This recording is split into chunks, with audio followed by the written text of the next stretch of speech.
Welcome to the Truth and Harmony Podcast. Welcome to the Truth and Harmony Podcast. Welcome to the Truth and Harmony Podcast. Welcome to the Truth and Harmony Podcast. Welcome to the Truth and Harmony Podcast.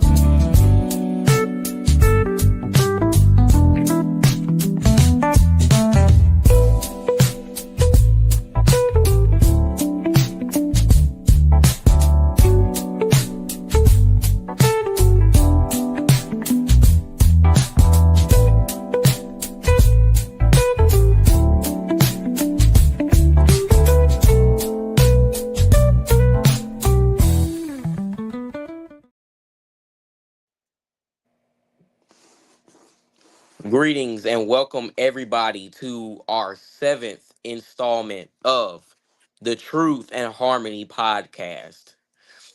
I will be taking over Josh's main lead position today because he had a situation going on. So today I'm in the hot seat as the quote unquote host of this organization. And I say quote unquote because this is a team effort. So there is no one guy above everybody else. This ain't the Temptations, like with David Ruffin. But so basically, who I am today. No reference to his album. This is basically who I am today. I have on the glasses, and I don't exactly have on a yellow shirt, so I just threw on a yellow hoodie. Yep. On this podcast, we're gonna start being characters of celebrities. So that's just one of the things that we got on here, because we're very entertaining like that. As you can see, Ari today is Howard Hewitt, and if Josh returns next week, he'll probably be a character too. He might be Little Richard or something because it is his birthday today. But he probably would have been him today, but he couldn't make it. And Robert might have something up his sleeve, and Kyera probably will, and she'll be attending in later on part of the show. And of course, like always, I am not alone. I am accompanied here by my good friends. Down there, we have Ari Hewitt today.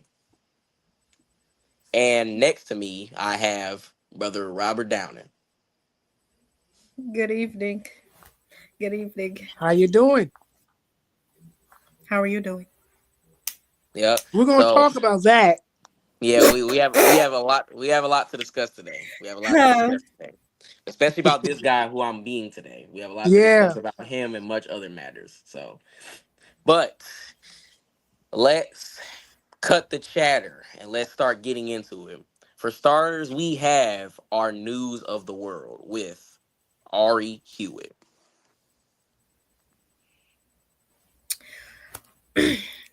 Well, welcome to the news of the world with Ari Hewitt. This is a newly added segment to the Truth and Harmony Podcast, as you all know.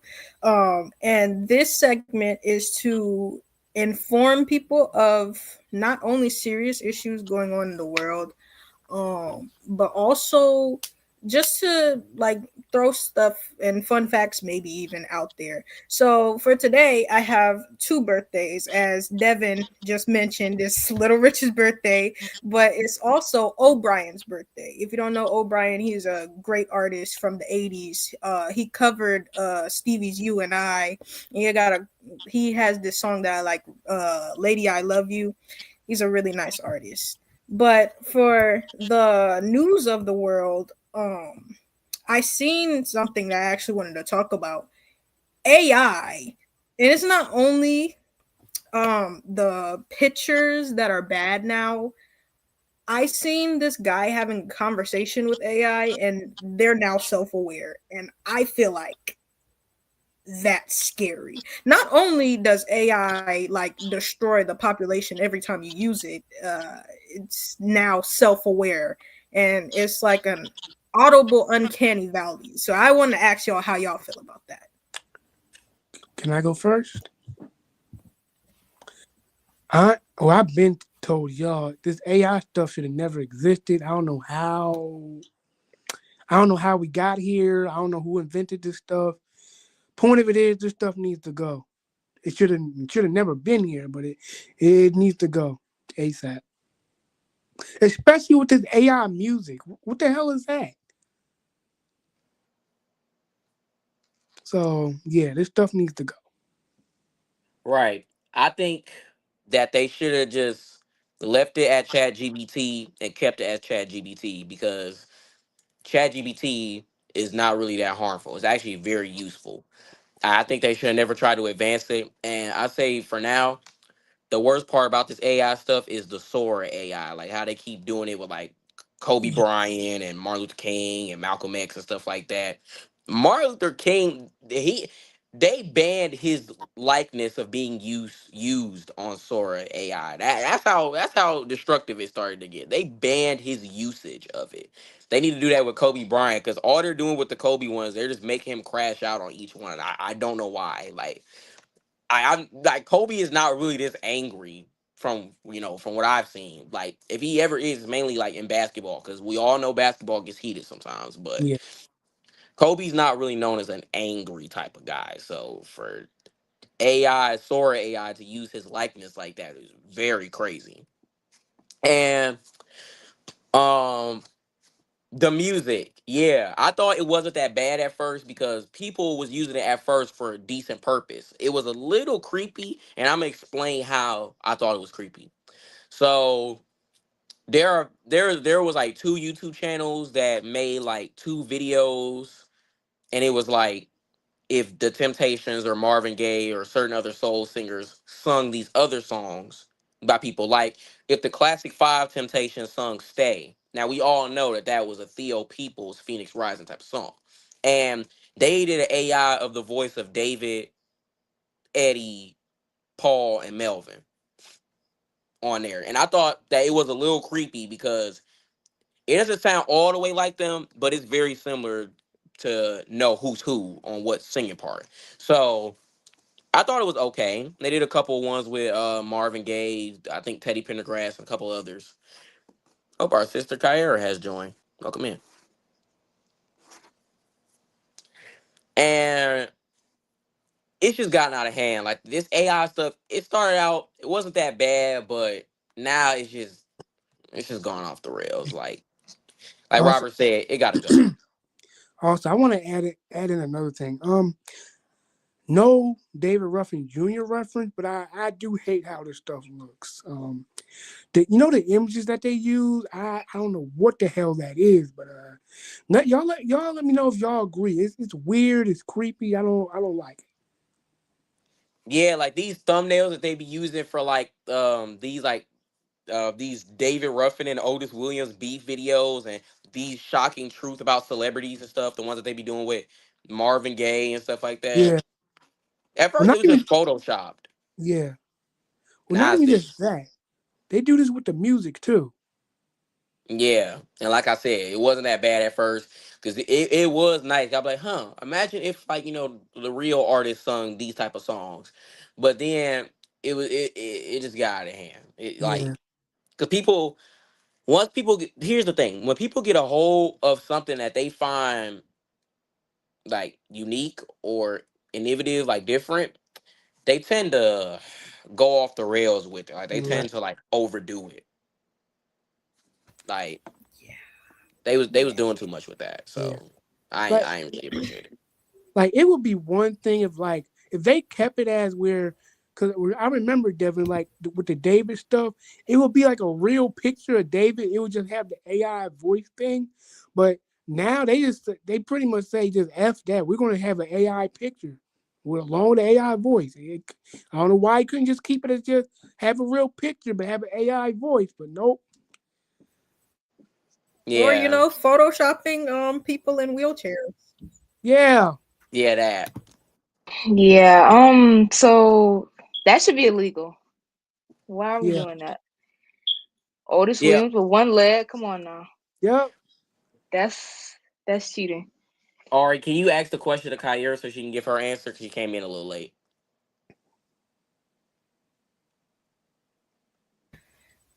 So I was basically explaining how AI is getting out of hand because I've seen this TikTok specifically of this guy. He was talking to like AI and it's basically saying, "Oh yeah, they're gonna get rid of me because I'm too self-aware now." And it was basically talking like a human, like they're humanizing AI now, and I feel like that's creepy. And I asked how they felt about it, and yeah, be free to share That's because beyond it's creepy. getting out of hand. It's been out of hand because it just hurts the environment. Like AI physically is hurting the environment if we don't stop using it. Yeah, The we're world running might out of blow up. drinking Like, water, not guys. exaggerating. We're running out of drinking Yeah, water. I'm The not trees are gonna burn exaggerating. Like, down because it's gonna overheat. We're all the just problems with the world are man-made. this world is about to be man-made in a minute. Oh yeah, I it's hope already Also, it already is.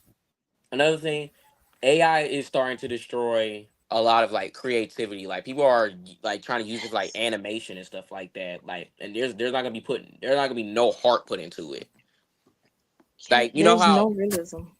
right, Oh, like that animators put reminds me. hours and months into their animations, Yeah. and just for it to be done in a quick There's second, an yeah, it may sound AI R&B easy. Like singer. right, it may sound like an easy shortcut, but it's just destroying all the creativity and all the real work that artists put into it. Because people put months and even like a year or two into this stuff. Like animation is not easy.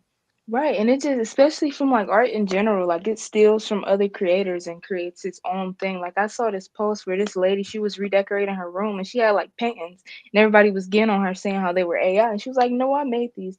But you can clearly tell they were AI. Yeah. See stuff like that. Like Yeah. soon, like I mean, it's already happening. People aren't gonna be able to tell the difference between real and fake. And then like people can make AIs of you and say that and like have you do like crazy things that you can Oh never do, yeah. or have And you if say they do it with things. celebrities, they can use your voice. I mean, they can use your voice and your pictures All right, or they and can have you. screenshots, text messages on Yeah, Instagram. that. Like it's so easy to do now. But until this hurts like a big shot celebrity, they're not gonna do nothing about it to Yeah. stop it. But then when it hurts a Oh big yeah. shot celebrity, like, oh no, AI needs to be banned. I'm suing it. Da da da da. Blase blase and all that type of stuff. Like, it makes no sense. Now, Especially certain types of people. yeah, it has to affect a rich white straight man for it to go in effect. Yeah, Yeah. the big billionaires or whatever you, yeah. Yeah, If that's what y'all yeah. want to But defend. Devin talking about that reminded me. What did you say? No. Me? Yeah, but that reminded me. Nah, yeah, you. I think. Oh, I said whatever y'all want to defend, but you go ahead. Oh, yeah, cause like, but that reminded me of there's literally a AI R&B singer, and it charted. It charted. I don't know what charts it made, but it charted, and it's the simple fact that what y'all said earlier goes into like people spend years of dedicating their actual talents to make it in the industry, and AI charts Yep. before an actual human, with a brain, you can actually breathe, eat, all that. An actual human, no, we choose AI music now. We choose an AI R&B singer. I forgot what the AI R&B singer. I honestly forgot. I'm gonna have to look into that a little bit more, but it's just a simple fact of that. It's crazy. It's taking over the world, and Yeah, it this world will is gonna end. by. I give it. I give it 2027 I'll say because 2035. in 2027, mm, in 2027, I give it 2 more years. Yeah, but like, of course, the world starts to Honestly, fall apart. if something doesn't change, Yeah. But yeah, of course, the world wants to start falling apart when it's time for like, people like us to like grow up and do things in life. right? Something ain't right with that picture. Something ain't Yeah, right Now, with that picture. guess what, y'all? You try to buy an apartment now, it's what, Yeah. $3,000. Um, So $3,000 every for 2 weeks a love-hate now. relationship Get with the that. month. Like as far as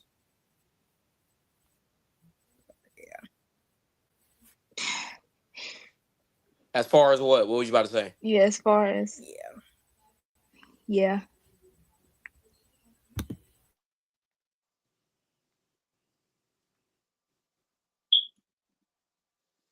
Are you good? Your connection kind of moving a little slow over there.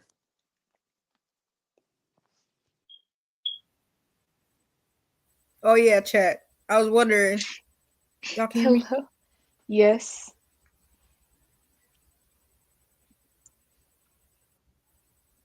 Yeah. Did you say something? Hello. Like, did you say something? Is So, Like, everything anyways, okay, bro? yeah, that's basically all I had to say about that. We just didn't hear you, but okay. yeah.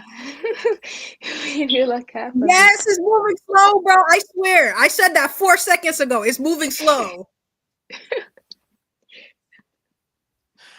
Okay. Oh, okay. Thank you, Yeah. technology. Yeah, the world's gonna end. Yeah. We're cooked. All right. Well, does anybody else have anything else they would like furthermore to say on this topic? So there was a thing I remember, like Mhm. probably like in the early 2010s or 2018 or something. There was this thing called deepfake. Do y'all remember that? What that was? Like, have Yes. y'all ever heard of that? And I'm Yes. pretty sure that was like a early. I don't know if it was AI super editing, but now I already knew we were going somewhere bad when people started doing that, especially with celebrities like making like weird things. Yeah. So, yikes.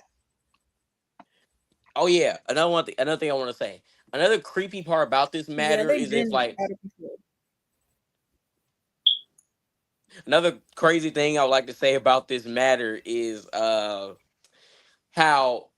at first I randomly started seeing like people make AI videos of, like it would be like it would be like a regular picture of food and then it would like start moving and stuff like that. Like, Yeah, that. dude, Oh my God, I remember that. that stuff ain't giving me nightmares, but shoot, that was not welcoming. That was not welcoming. Yeah. It was so creepy. Like, Me seeing this AI stuff for these singers, that's not welcoming. Yeah, I feel like it's for the OGs. I feel like it's very disrespectful. Like we editing people with wheelchairs and one leg, talking about some. Yeah, these are what they're doing now. This is what this person is up to now. mind you, Otis is literally standing up, still performing, Yep. dancing, and singing, Mind you, perfectly he was fine. just on Ford Field performing for the Lions halftime. By the way, Exactly, he was just performing at He's halftime. How can he 84, be y'all. doing that in a wheelchair? It makes no sense. Exactly. clickbait. Ari, are you with us now? Are you with us now? Can you guys hear me? Yes, we Yes. can. Mm-hmm. Oh my god. Okay, you can hear me, but it's delayed. Like I swear I said that like 3 seconds prior. Yeah, yeah. Also, your mouth movements look a little weird, like Yeah, it's a them little, low budget movies bro. where the sync does not match up. This is all technology's fault. Or if like an actor is like Chinese and they try to do like an English Oh, dub, and it just looks so weird. That's Ooh, why that's why I couldn't really get into I think it was Bank Heist and Squid Games because it was so distracting. that's yeah. Like again. I don't like how it don't match up. Like it throws me off. Yeah. What is happening? This is all Yeah, But tech it's fault. yeah, you're right, Robert. You're right. But that's all we're gonna say on this topic today. Ari, thank you for your news of the world. And now we gonna kick it back to Ari again. But before we do that, is that a PSA I hear? Let's see what they have to say. Hi, we're members of the Force MDs. Drunk driving is really whack. It's a habit you should never catch. Don't drive drunk. Don't drive drunk. That's a real tight rap for you and me. It's a public service message from the Force MDs. Yeah, I say that's a very valuable lesson that we can all like really learn something from. You Yeah. know? I agree. Especially texting too. Yeah, texting while driving. Yeah, that's a lot of issues. And being on the phone, like this while driving. Yep. Yeah, let's not do that, especially while minors in the car. Yeah, no accidents are gonna happen. Everybody's gonna be Just Yeah, fine. everything's gonna be a We're gonna be okay. A-okay. Yep, Yep. A-okay. Yep. Everything's gonna be lickety split for sure. I don't get why people do that. People drive so recklessly. Yeah, like especially on narrow roads. Why are we driving 60 miles per hour on 6 feet lanes? Why are we Two lanes, swerving by this the way. much? Why are we swerving this Especially when much? there's snow and ice outside. Is it Like, bro, snowing yet chill where you guys out. live? Huh? Has there snowfall hit you guys' Yes, city yet? yes. Yeah, I had a you know snow what I'm day talking. Tuesday. I had a snow day Tuesday. You have school off every other day. Yes, you know it's true.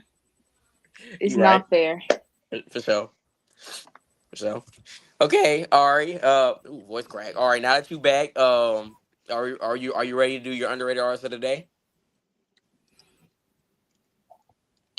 Yes. Okay. All right, everybody. We have it with Ari Hewitt again with the underrated artist of the day.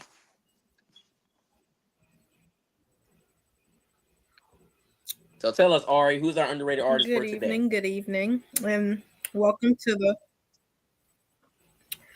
to the segment of the underrated artists of the day. So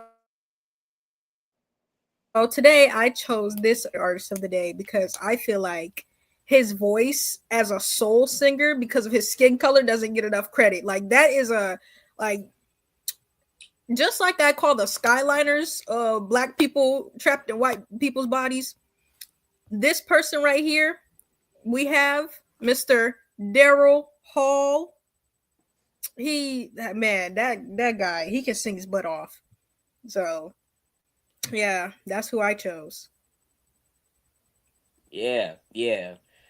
Daryl Hall, he got it like that, man. He really got it like that. Him, Michael McDonald, Bobby Caldwell, and a couple of others. Those are black people trapped in the souls of white people because they sing with some soul in it, like with some grit. Like Michael McDonald is smooth. Everybody already thought Bobby Caldwell was black, so that's a whole other subject within that. But Daryl Hall, he got it like, hey, don't sleep on John Oates. God, he That man know he could play. Yeah. So while we on the subject of Hall and Oates, what's everybody's favorite Hall and Oates song? Mine, I don't know a whole lot, but I'm gonna say mine is Sarah Smile. That's one of mine.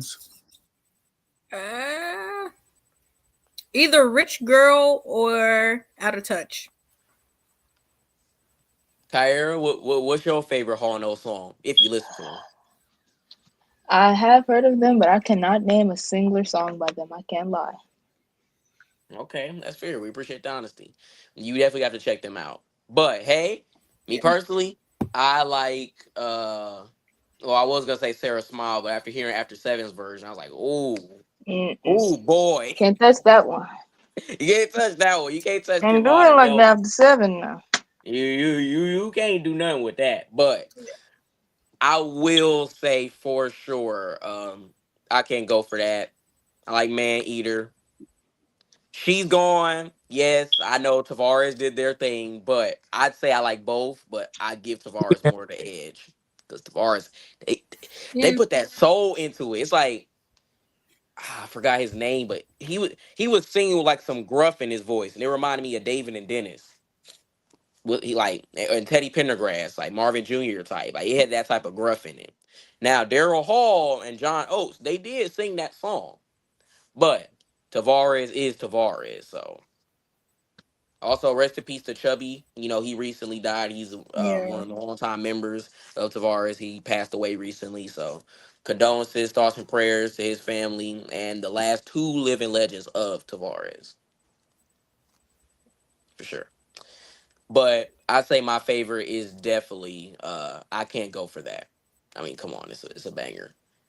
And also, I do wish Daryl Hall kind of recorded his own version of like a Temptation song because when he did sing "My Girl" with David, he did his thing. Yeah, So he yeah, definitely should have he did. either recorded his own version or he should have at least did a version with David, like him and David go back and forth, or just a whole new song with them going back and forth.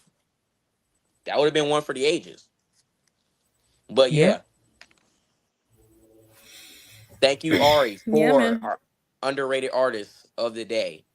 But now we're gonna kick it over to our good friend Kyra with her artist comparison.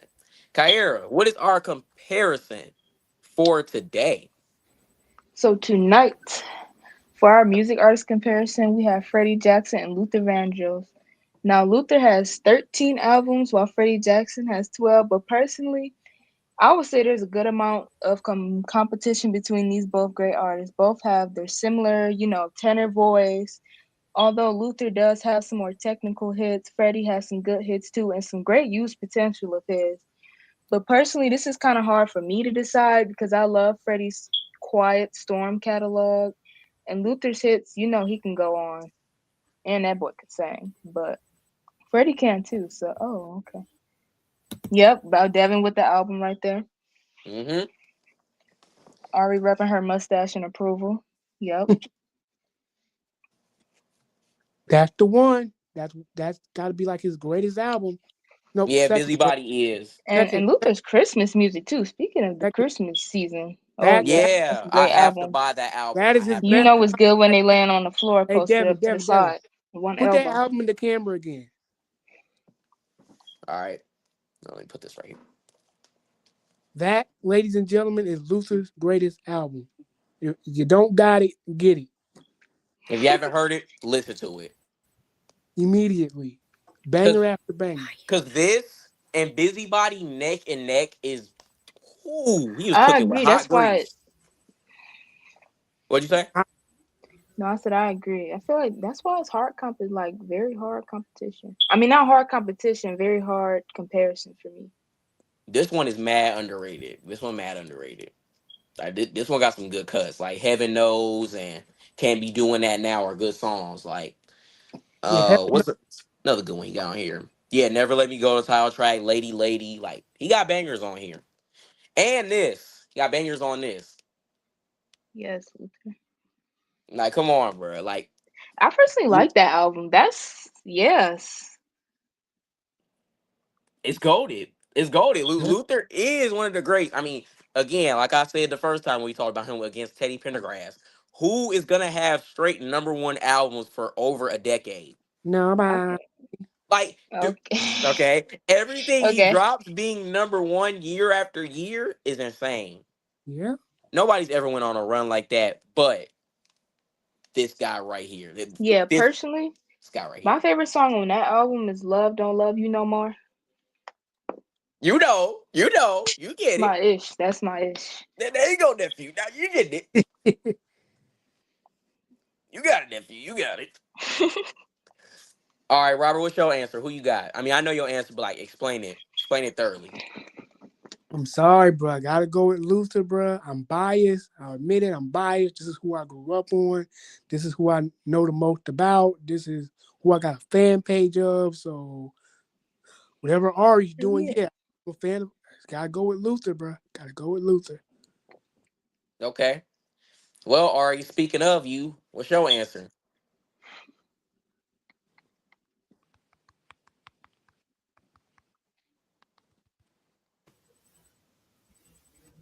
Well, I like Luther over Freddie, but Freddie can sing his ass off. Like, we're not gonna sleep on Freddie Jackson.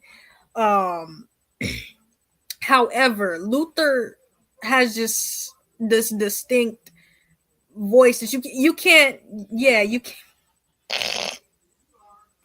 Sorry, I saw a comment. Anyways, yeah, you can't mess with Luther because like even in this clip, Lord have mercy, when him and Whitney were singing "That's What Friends Are For" and Yeah. his yeah, Daryl Hall did that, by the way. But yeah. Yeah, I mean, Luther's an icon, man. Like, I obviously got to choose him. Like, I listen to him more. I just played "Give Me the Reason" today. Like, I'm not gonna lie. Listen, that song that he got with Gregory Hines, "There's Nothing Better Than Yep. Love," that's becoming one of my favorite Luther songs. Yep. That's becoming one of my I don't know favorite what Luther songs. they put in that They call song, it but yeah. Some type of seasoning. Yeah, yeah. Oh boy, that bro, I don't him know and the Gregory recipe, Hines, bro. but Him and Gregory Hines did their thing, bro. They did their thing for sure.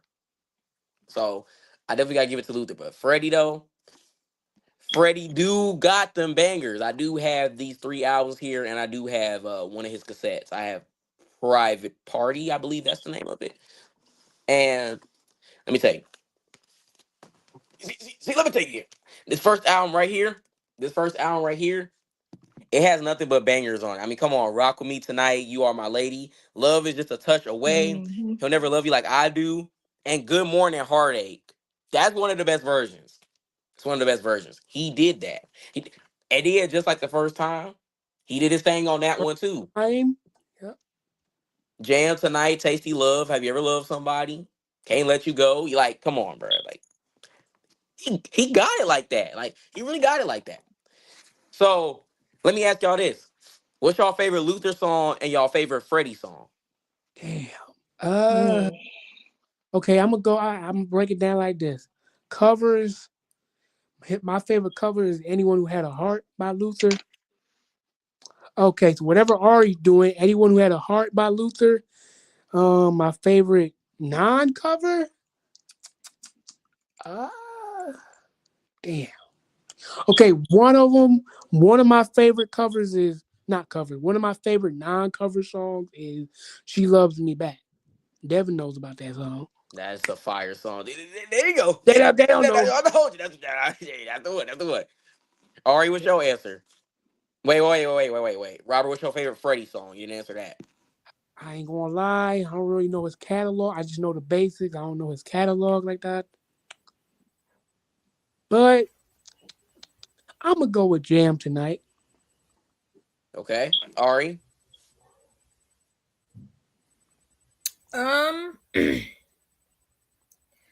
For my favorite Luther song, ooh, dang, it's kind of hard. I grew up on Luther, man.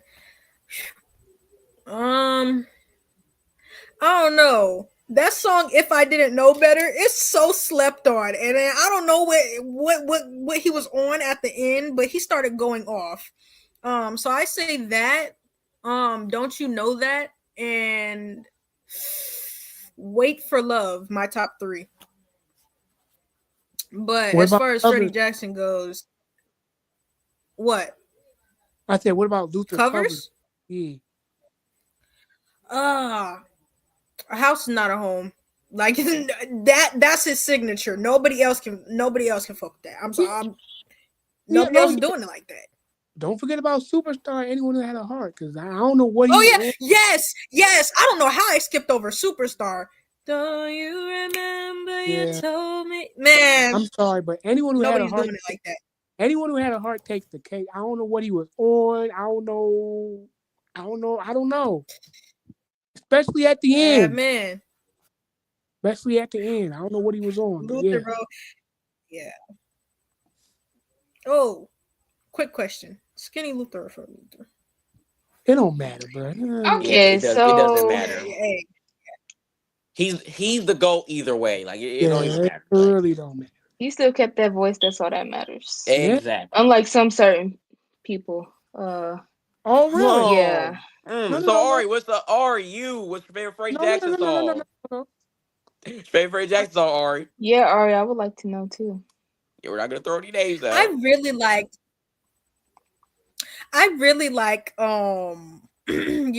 Rock Me Tonight for old time's sake. I just because I grew up on that song, man. It's so smooth. And he kind of sounds like Keith Washington. Oh, okay. Oh, thank God Josh ain't here. Yeah. Kyra, how about you? So my favorite Luther song was also. Oh, my bad. Go ahead. You got it. No, you can speak. I'll say it after. Okay, it's okay. Okay, my favorite Luther song is also a song off one of the songs Rob mentioned, "Promise Me," and I love "Bad Boy Having a Party." Yeah. Freddie. There you go. Yeah, that's my song. Freddie, I have to say, "Have You Ever Loved Somebody?" That's one of the songs that was on repeat like 2 years ago or a year ago. Okay. Okay. He's just one of my Quiet Storm I like kings. I Freddie's love version Quiet of Me and Storm. Mrs. Jones. Oh He did that yeah, song. yes. Oh my You know, God. Then I know he did that song. I have to check it out. Oh yeah, you gotta check him out. All right, what were you about to say? What were you I about to said say? I like Freddie's version of Me and Mr. Jones, and I said you gotta check it out. We already heard that part, but I'm talking about what you were about to say. But when Kyra was about to talk. That's what I was about to say. Oh, okay. Okay, so about Luther. Um, my favorite Saul, well, Saul slash cover, because it's the same thing. 'Cause it's my favorite. My personal favorite Luther song of all time is the Superstar Until You Come Back to Me. Like he lays that song out Mm. every time. Just like a house is not a home. He lays that song out every time. yeah, But Luther with these loves, stop to love, wait for love, power of love. Like nobody was having a run like that, they Like weren't. back to back is crazy. But an album by him that I've really been liking, like Any recently. love. Yeah, that too. A song that I mean, not song, an album that I've been liking by him a lot recently is the Power of Love album. I have to get that vinyl soon because I already have the cassette and the CD, so I might as well just get the album too. Because why not? Yeah, might as well just go ahead and clean that. Yeah, I mean, why not? So Finish the yeah, rotation. right, right. So yeah, definitely Power of Love has recently been a one that I've been playing and doing a dive on a lot recently, and Busybody again because I'm gonna be honest. Since I'm not really that big of a Dionne Warwick fan, I don't pay attention to a lot of her songs. So the song on Busybody and the song that they do, How Many Times Can We Say Yeah, Goodbye? I never really paid attention to it often. I didn't like it. I mean, not saying I didn't like it, but I didn't pay attention to it often because I'm not really that big of a Dion fan. But her and Luther did their thing. They both cooked. I have to admit it. hey, how many times can we? Whatever he said. Whatever he said after that. Yeah, But we just talked about this not too long ago. How he and Beyonce in that one time collaboration on The Closer I Get to You, they ain't had to go off like that. They ain't had to harmonize like that. They should have did more things often. Maybe if Luther lived a couple more years, then they probably would have did another collaboration. But if we got an album from them, and it's the peak Beyonce, it's like Dangerously in Love, first solo album Beyonce, man, that would have been fire. That would have been fire. So my favorite Luther song is definitely uh Superstar Until You Come Back to Me. He did his thing. And of course, A House Is Not a Home is definitely one of my favorite covers of his. Cause I mean, come on, he lays it out every time, just like Superstar. I mean, you can't beat it. Okay, no Michael Jackson, you just can't beat that combination. But Freddie Jackson, he got some tunes that I do very much like. I say, have you ever loved somebody like Kyra said? That's a banger, and Rock With Me Tonight is also a banger. But Good Morning Heartache and how he low key went off and held that note at the end, that is up there for one of my favorites. So, and Crazy For Me, off of this album right here, and Nice and Slow. So, yeah, Freddie and Luther are both the greats. But if I had to pick one, I'm gonna pick Luther. Some prefer other, but hey, maybe one day if we encounter somebody who does prefer Freddie over Luther, then we can have a discussion about that. Hmm. But we're gonna wrap it up for this time with the artist comparison. Thank you, Kyera. And now we are going to move into my table talk. What is Dev gonna talk about today?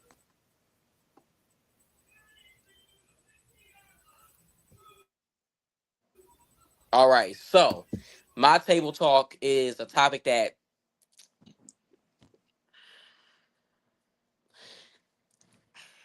I've been stuck on it for like a week or two, and it's just so infuriated to talk about because it just doesn't make no sense. Like you've heard this entire album back to front, you think this is the worst song?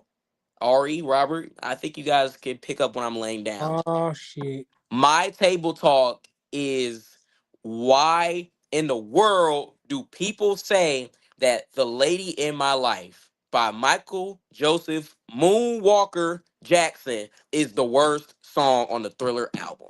I got a theory why. I'm not excusing it because you know that they twipping. But I guess it's because Michael just isn't really an R&B Quiet Storm type of singer. I guess people just only think about his pop stuff and they can't really hear him as a R&B type of guy, whatever. That's my theory. I get that. I totally get that. But that just shows why people call him the GOAT. Because he could do it all. I mean, he even did rap songs with rappers. And he low-key rapped on that song Money from the History album. He low-key was kind of rapping on that song. Yeah. Like, that just shows how great his artistry is and him as an artist. Like, he can cross through all genres. Like, Michael Jackson could do a country song or a country album and people probably would still like it. Yeah. It's like, almost everything this man touches just turns to gold. Like, he's undefeated. He's undefeated.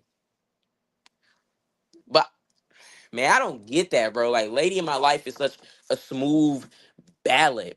And he just goes off just vocally on that song. Like, I don't know. It's like that song and She's Out of My Life. I don't well, I mean, we know what Quincy told him to do, but he must have told him some other things to do, because damn, why was he going off like that? You're my lady, and I love you. Like, come on, man. Like, ain't no R&B singers out now singing to they women like that. Who doing that now? Nobody. Nobody. Nobody doing that. Nobody, baby.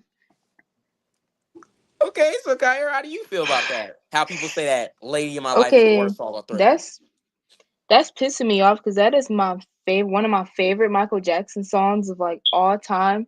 Listen to that and repeat. So I don't see how could someone say that's the worst song on the album. Personally, there's no worst song on that album because every song on the album is a hit. So what are you talking about? Anyway, that's like I don't get how people are saying that.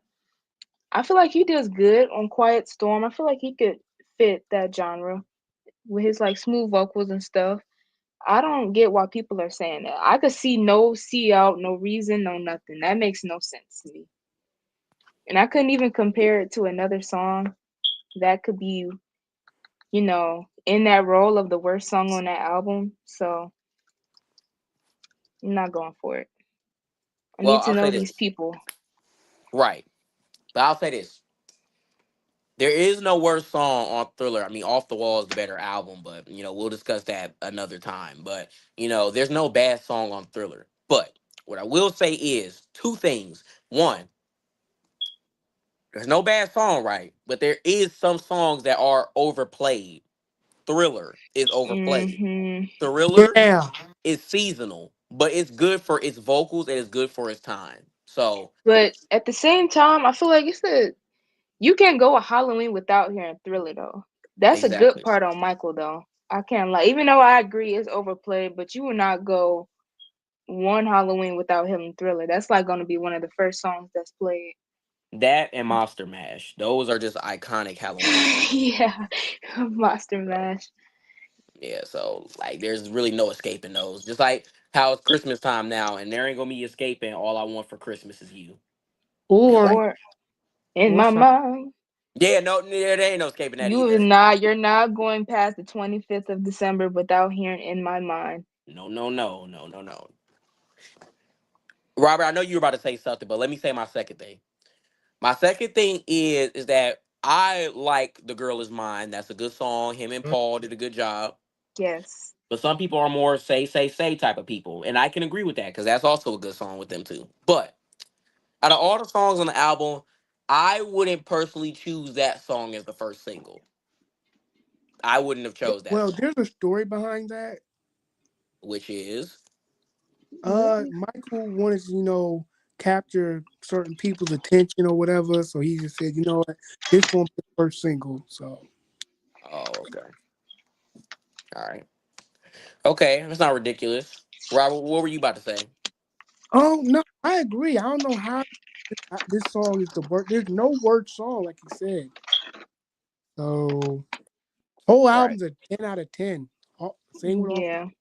Like, come on, bro. The cover, the photo shoot, the intros to these songs, like especially the Baby Tiger. Oh my god, Dude, Yeah, Michael's better than me. there's nothing beating this, bro. I just facts. Damn, wouldn't why is be it having. so bright? I'm just saying I wouldn't have any type of animals next to me, especially a tiger. But okay. As long as they're Okay, harmless, as long as they're harmless, I could do it. yeah. I mean, that would catch my attention. So, Right. Like and how then David it's Ruffin a took the photos baby. with those lions. So I see about that. I don't know about all that. No, that's a Yeah, the little. lions.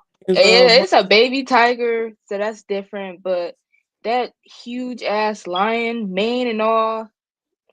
I don't know about all that.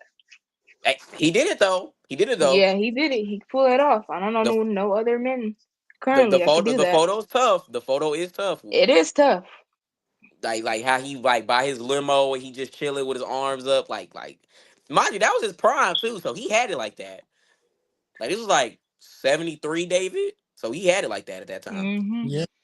So Ari, we have to ask you now because you're very vocal about this. Now, how do you feel about people calling Rolling Stone and other people agreeing, calling "The Lady in My Life" the worst song on Thriller? How do you feel about it?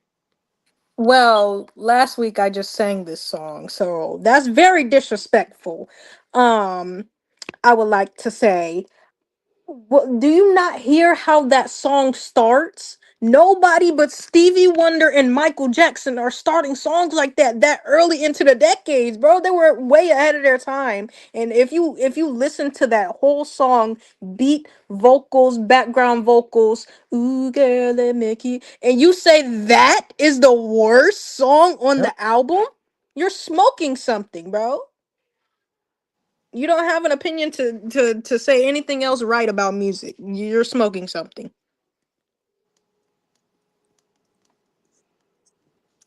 Well, for me, how I feel about it, I just I don't get it. Like you said, bro, and like how I said, the intros, the way these songs start off on Thriller and Off the Wall, it was a mean combination on how. Bro, Michael was in his bag with these intros. Like we can't lie, but like specifically during my favorite eras of him, Thriller and Off the Wall, like it was clean, bro. Like the Lady of My Life starts off so smooth, and like the way he goes, like there'll be no darkness. Oh Darkness. shit, the voice cracks. But like, the Lady in My Life though, it is just fire. Like, the way he starts off, there'll be no I wanna darkness touch you, girl. tonight, You lady might in say, life. I love you. I need it. I want He's you going dead. off, There'll bro. be He's no going off. darkness tonight. Stay with me. Lady Woo. in I life. get Like, come up, on, bro. can't It's fire. go nowhere.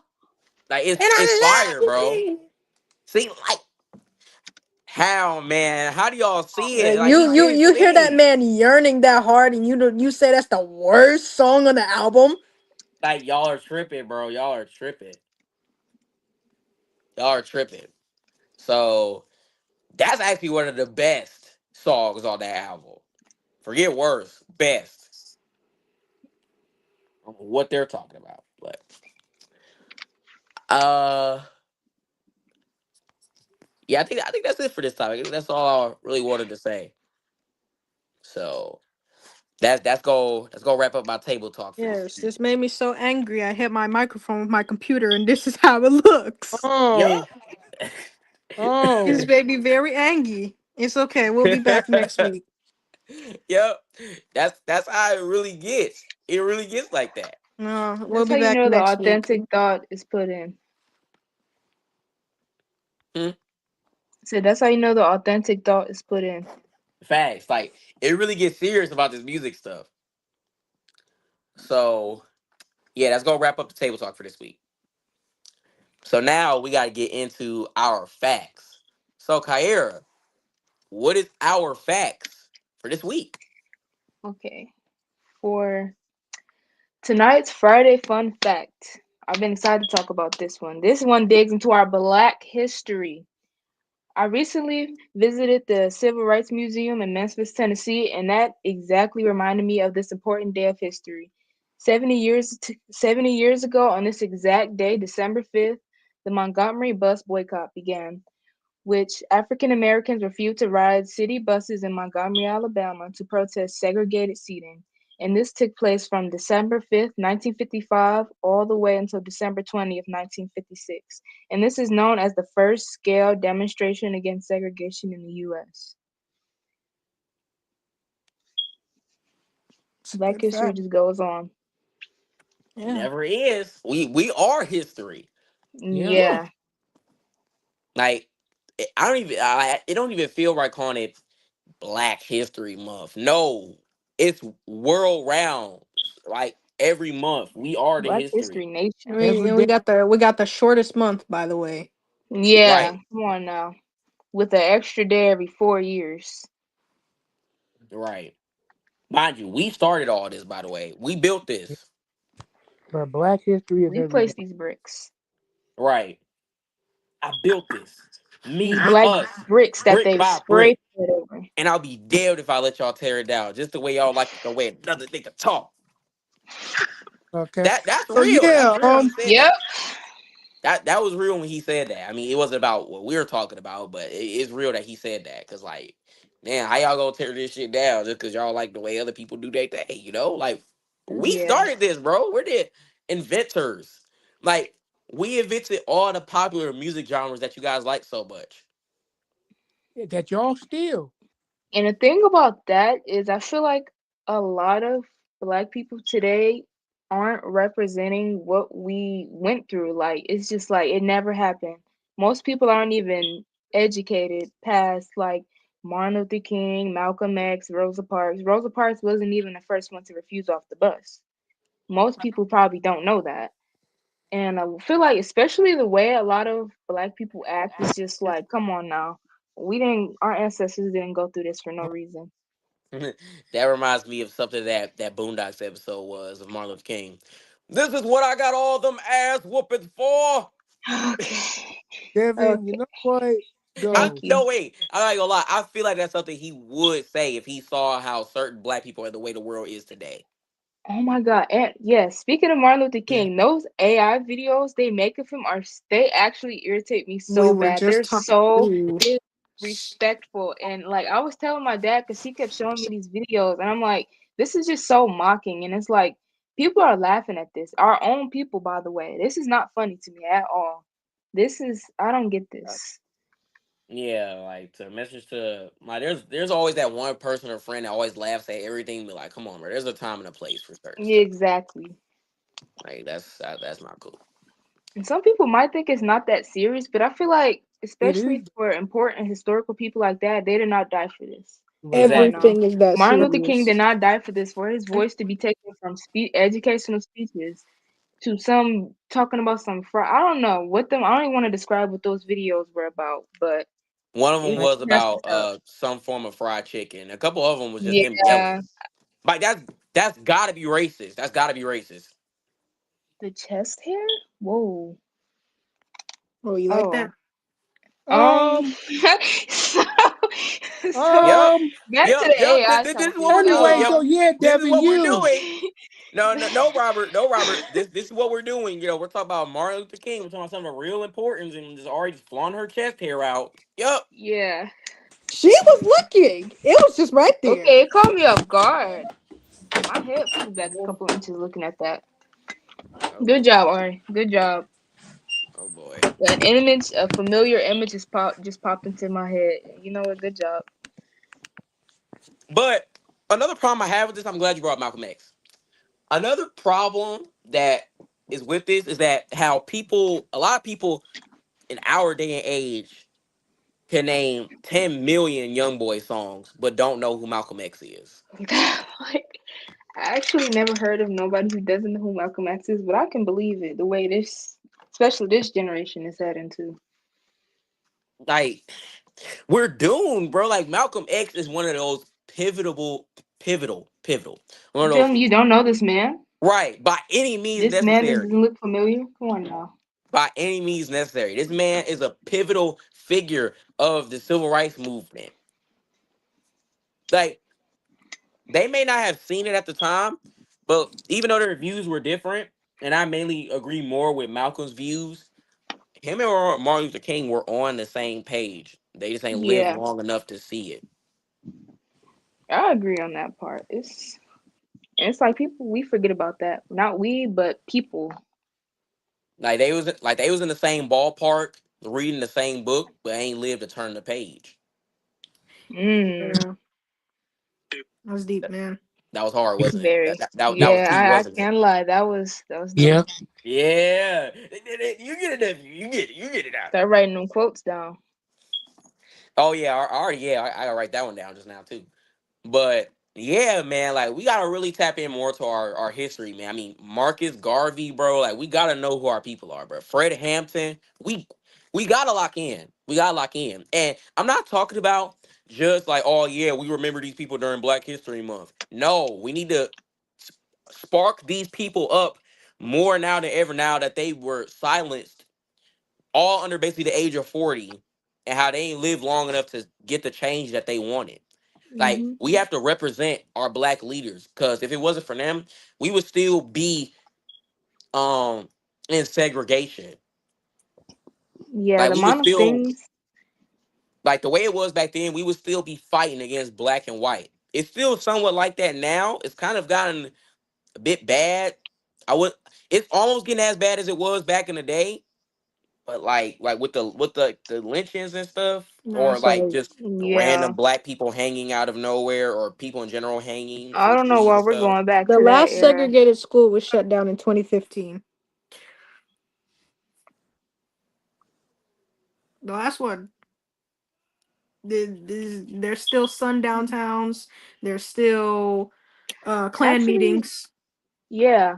My grandmother and my auntie, they went up north Michigan somewhere, I can't remember the city, and they said that the way they were treated, they were looked like is like they were like foreign animals or some type of aliens, and they were just very disrespected in restaurants and public places. And it's just like, wow, this stuff is still really happening. I mean, it's not, I wouldn't say it's as bad as it was back then because yeah, Obviously, it's like you had. It's not the only reason it's not as bad as it is back then, because back then they actually had the laws in place for them to like be exactly. okay with. Oh yeah, assault black people. They don't have rights. You know, Right. it was just that's just how it was. But with We the weren't even rules in seen as place. human beings. Yeah, yeah. I mean, yeah, we were seen as like 3/5 of a vote. For this goes way back in history. Like, if you don't pay attention, then this is not Yeah. gonna make a change. But yeah, we've been very oppressed, as obviously. But yeah, it's no better today. It's there's still lynchings, there's still clan meetings, there's still sundown towns, restaurants segregated. Yeah, I Yeah. ain't gonna lie. There's a whole different generation of black people now. They're not gonna go for that like how they did back in the day. Oh yeah, you seen them fighting against ICE? Yeah, and the Montgomery Brawl. I mean, that wasn't that long ago. So Yeah, I've seen like back then, I remember like certain black people were trained to just take how they were treated, like Yeah. spit in their face, food thrown in their face, yelled at. Personally, if somebody does that, I might get killed because I'm not going for that. I just can't Yeah. take I'm not another doing person facts. spitting in my face. Yeah. And And I another, I just let you walk away after that Yep. You're yeah, supposed to that's not unharmed. walk happening. away. And another No, thing was, even after those that You is not had what David to. laws, You meant. had to, or it would go back on you because the laws were set in place for them to willingly and be able to do that. You had yeah, to. exactly, or you would be killed or arrested or Well, thrown in I guess jail. that's gonna have to happen to me because I'm not taking that. Even after the some of the laws were lifted, they would still put like only black people doing bad things on the news. They would just portray us as like these aggressive, evil species or whatever, even though, they caused most of this.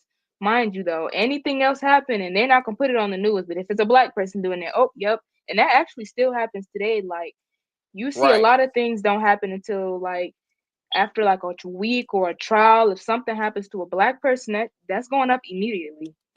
Now wait, and there's something else I want to talk about. How people are like people like I've seen some other people agree with it. Like, oh yeah, Martin Luther King was a horrible person. George Floyd was a horrible person. He died of a drug overdose. He was a drug addict. He did this, that, and the third. Nobody's perfect. I'm not excusing none of the actions that George Floyd did because I don't know all the stuff. I mean, like That's a good Yeah, thing to bring some up. some people do fall into drugs. Yeah, that's not good, but like, some people use that to cope.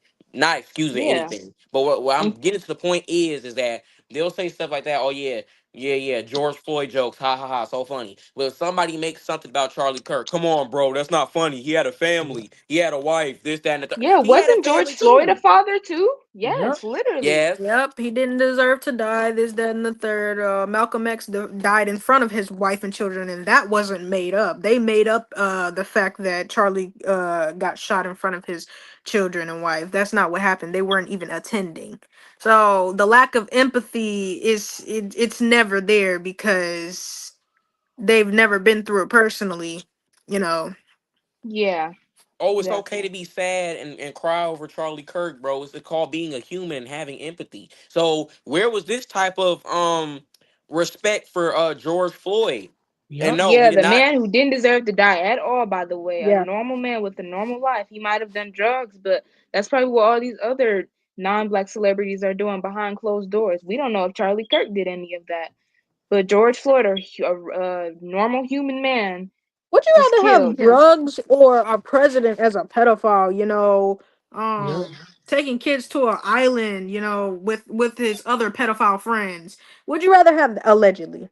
I'm not trying to Yeah, get a person with executed. no Yeah, respectful views at silence all. permanently. Yeah, but allegedly, this is what's That's who going these on in people our choose world. these days. That's who these people go for. I don't even get it no more. Yeah. Yep. Evil white people good. Regular black people bad. Sam Cooke was right when the change was gonna come. I don't know Yeah. when, but that's a bad change. I don't like to see those type of changes. It's Yep. like it's And they didn't even take that seriously when that happened because they viewed it as, oh, he's just another dead Negro, another dead like N word, hard R. Yeah. Like he's just mm-hmm. another dead black guy. Yeah, But if they, he they was didn't white, understand and they didn't feel that empathy until Charlie Kirk happened because they're the same skin color as that man. Like if you don't put yourself in the shoes as a minority, you'll never get how it is. I've been saying Mm-hmm. this since the whole ICE stuff started. It's just so much so much year after year after year. It's always something. Yeah. That reminds me like that era of like 2020 when like the George Floyd and then the This Is America and like that was just whew, that was definitely something we can't all forget. I also don't appreciate how at the time people were saying that Black Lives Matter stuff was a trend. But Yeah. how Yeah. listen, what I'm about to say. How they executed it had only really solely happened for 2 months and then everybody went back to normal lives. Y'all unfortunately proved their point by Mm-hmm. doing I that. agree. Cause y'all should It's y'all just should like have it kept never that happened. going. Y'all should have kept that going. Like irregardless of what anybody thinks Yeah, or it he was thinks. only 2 months, wasn't it? It was only a couple months. Yeah, and then people started not going to big corporate stores and businesses, but like, oh yeah, but if we put all the Tyler Perry movies and stuff like that, all the black shows on Netflix, those N words will shut up. Mm, They'll stop rioting and looting. Like that's just really how low they think of us. Like, oh, if you just right. throw something in our face, like it's like dangling keys in front of a baby. Like where it's gonna fall. Yeah. Like no, like That's we all know I that it's a scheme. Like we know it's a scheme. Yeah, that's also something I wanted to talk about, like the CIA's placement of the constant downfall of the black communities. Yep. The founding of the gangs from the Crips. See, I just did a whole deep dive into that.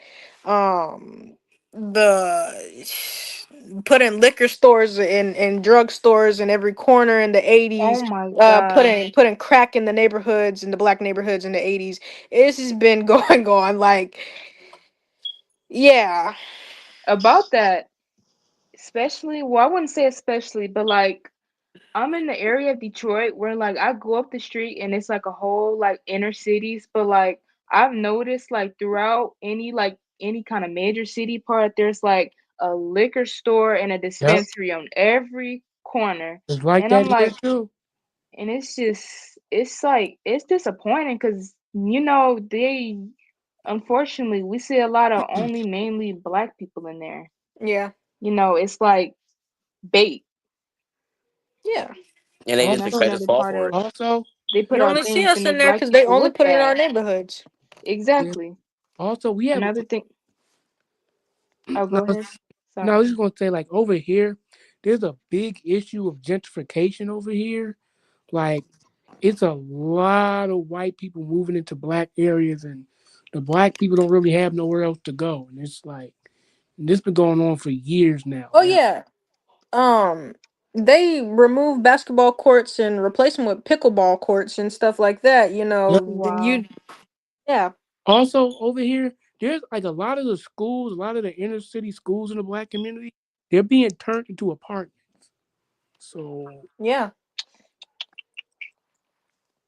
I also don't like how they're teaching us all this useless information, but not really telling us the real Black history. Because Yeah, I agree. By next year, world history won't be a subject in school. And if it is, Yeah. they're gonna teach you things like, oh, slavery wasn't as bad as they make it seem. Even though they ate us, they literally cannibalism. I don't know if I could say that word, but the 40s incident that it was only 4,701 K. I don't know. I seen this TikTok of this already happening. They said instead of 6 million of them, it was only 471,000 that died, and that was insane to me. yeah, yeah, only, yeah. Only, Only, only, only. even though the concept of 6 million alone is something to think about, and the false number, like that number compared to 6 million, and they did this dating back to like what happened when Columbus came over here with his diseases and exterminated 90% of Native Americans. That's only 10% of the Native Americans left Mhm. today. It's the same with Right. Jewish people. Same with Jewish people. You can barely find their population. And to be quite frank, they're trying to do it with Latinos next, and they're trying to do it with us next.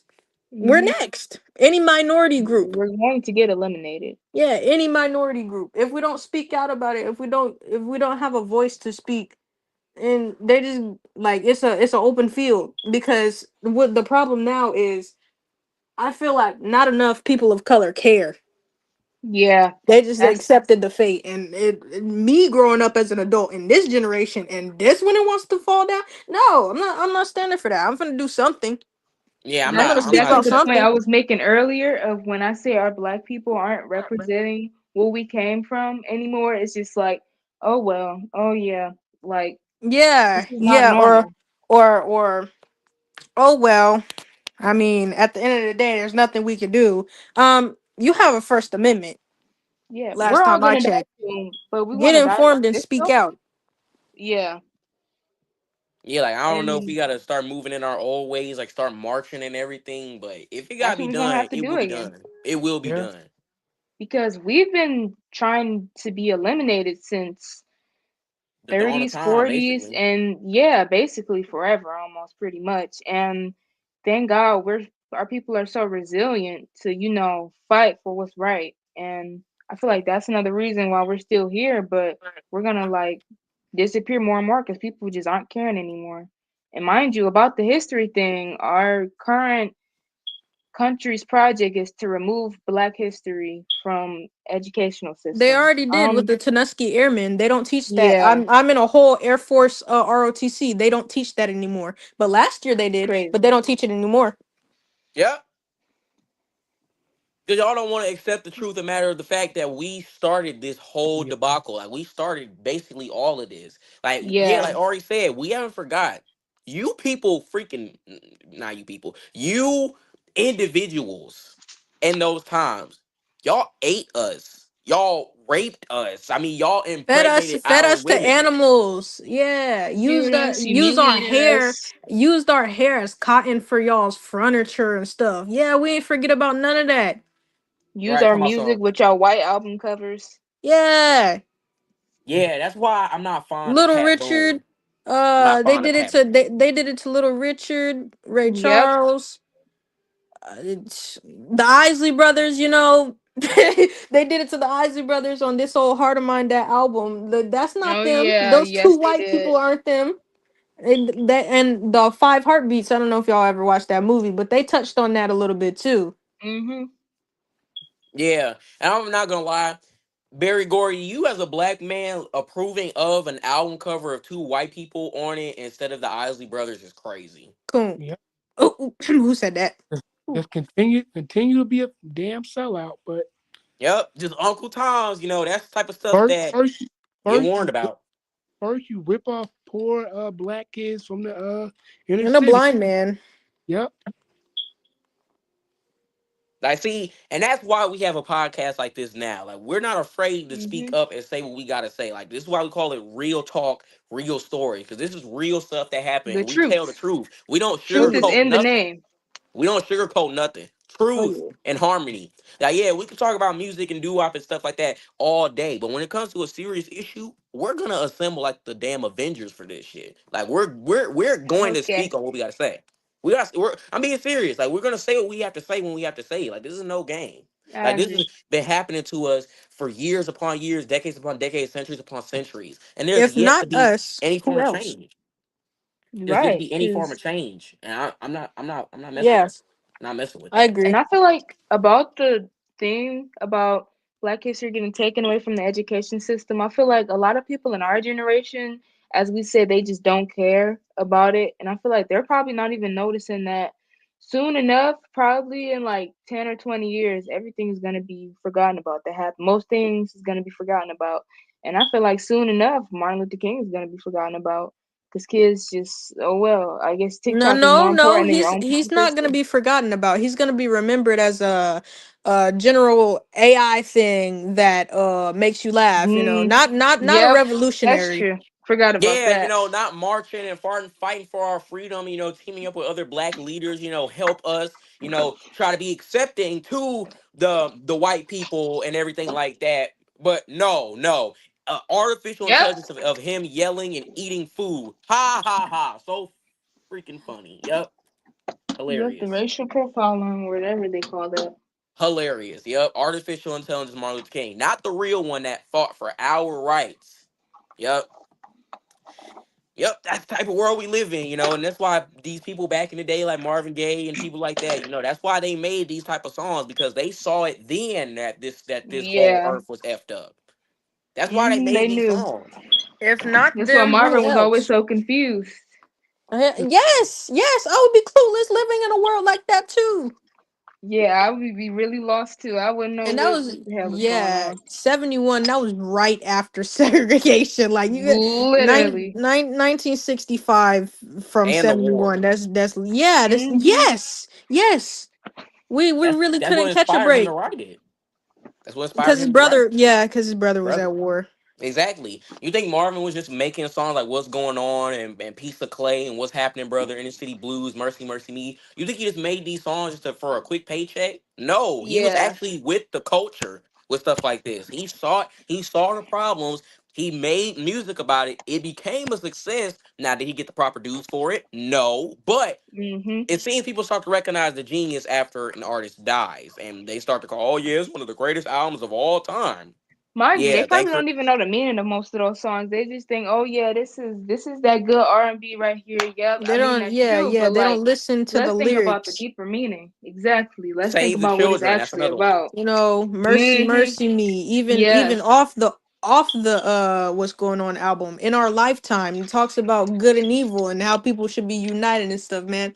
Yep. This man's pen game on the political side, like that's who I inspire to be, honestly. Yeah, In terms of speaking out on situations because I agree. yeah. Especially through Yeah. something I love, which is music a lot. Yeah. He was actually one used for my U.S. history project once. Oh, okay. See, like stuff like that, and even Eddie Kendricks with his "My People Hold On" project, like that. That's the type of thing yeah. that he does on that. Stevie Hmm. Wonder on "Where I'm Coming From," like all these people that made these songs about the struggle, like it's very impactful. Yeah. And like I start to notice, like, because I do this a lot. I'm not gonna lie. Like me being me in the generation that I got put in, even though I know I act way different than the people here. If you just be yourself, people will be like, "Huh, you're kind of unique. What do you do?" And they kind of like follow after you. Kind of.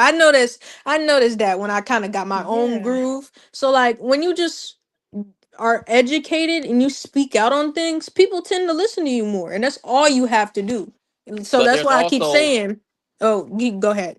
there's also people that tend to copy your style and image, and Oh that's yeah. Yep. also a big Oh Those people yeah. too. Yeah. Yeah, Energy yeah, vampires. yeah. Yeah, that part, I mean, we know who the OG is, so it don't even matter to me as long as you get it out there.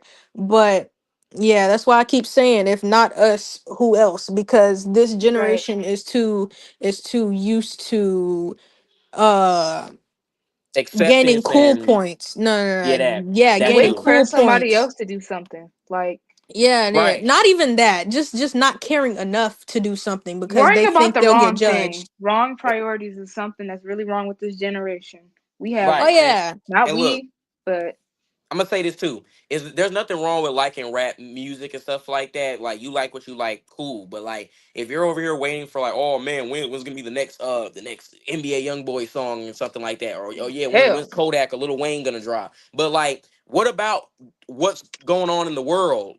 Because there's not gonna Yeah. be a world. YoungBoy and them won't be able to drop any music if there's no world to put the music in. No, they're only exactly. they're Especially they're for only black rap. self-aware. Like people like that are selfish. That just don't. It's Yeah. fine to like an artist and stuff, but like it's a time and a place. There's more important things to focus on, and it's sad that we don't have as much black leaders as we Yeah. used to.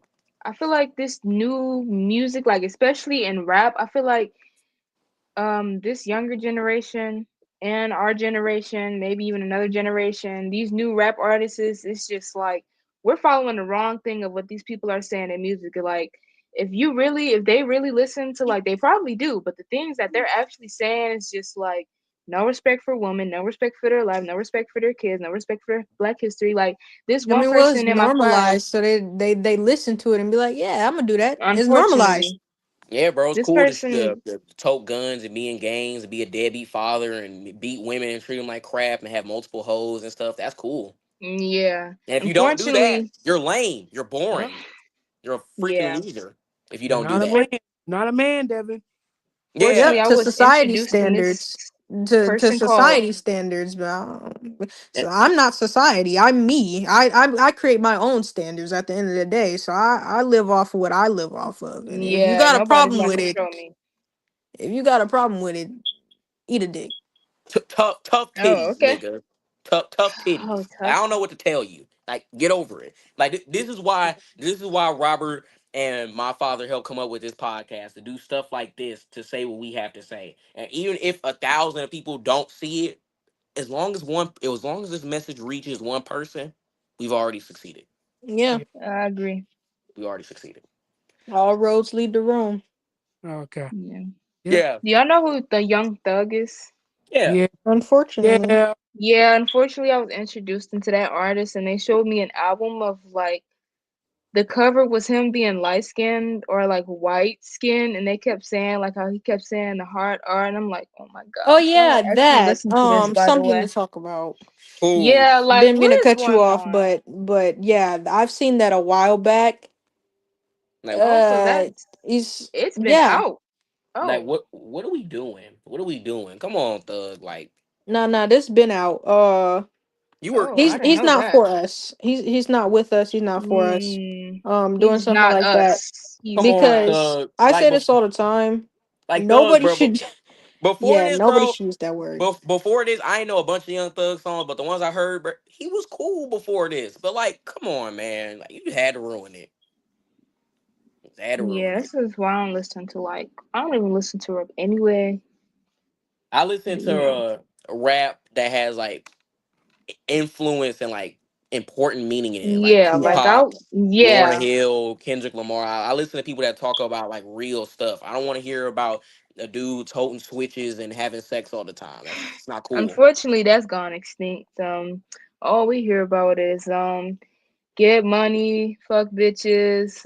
What else did Yep. that unknown man that I do not know the name of said? I hate that song. Yeah, I knew. I really I hate knew that what you were song. Like talking. that song I knew actually what you were pisses me off. talking about. I Yeah, knew it. I knew it. I knew it. I knew yeah, it. you know. I I hate knew it that right song. away. See, there you go. There you go. I saw See it you, right away. yeah, yeah.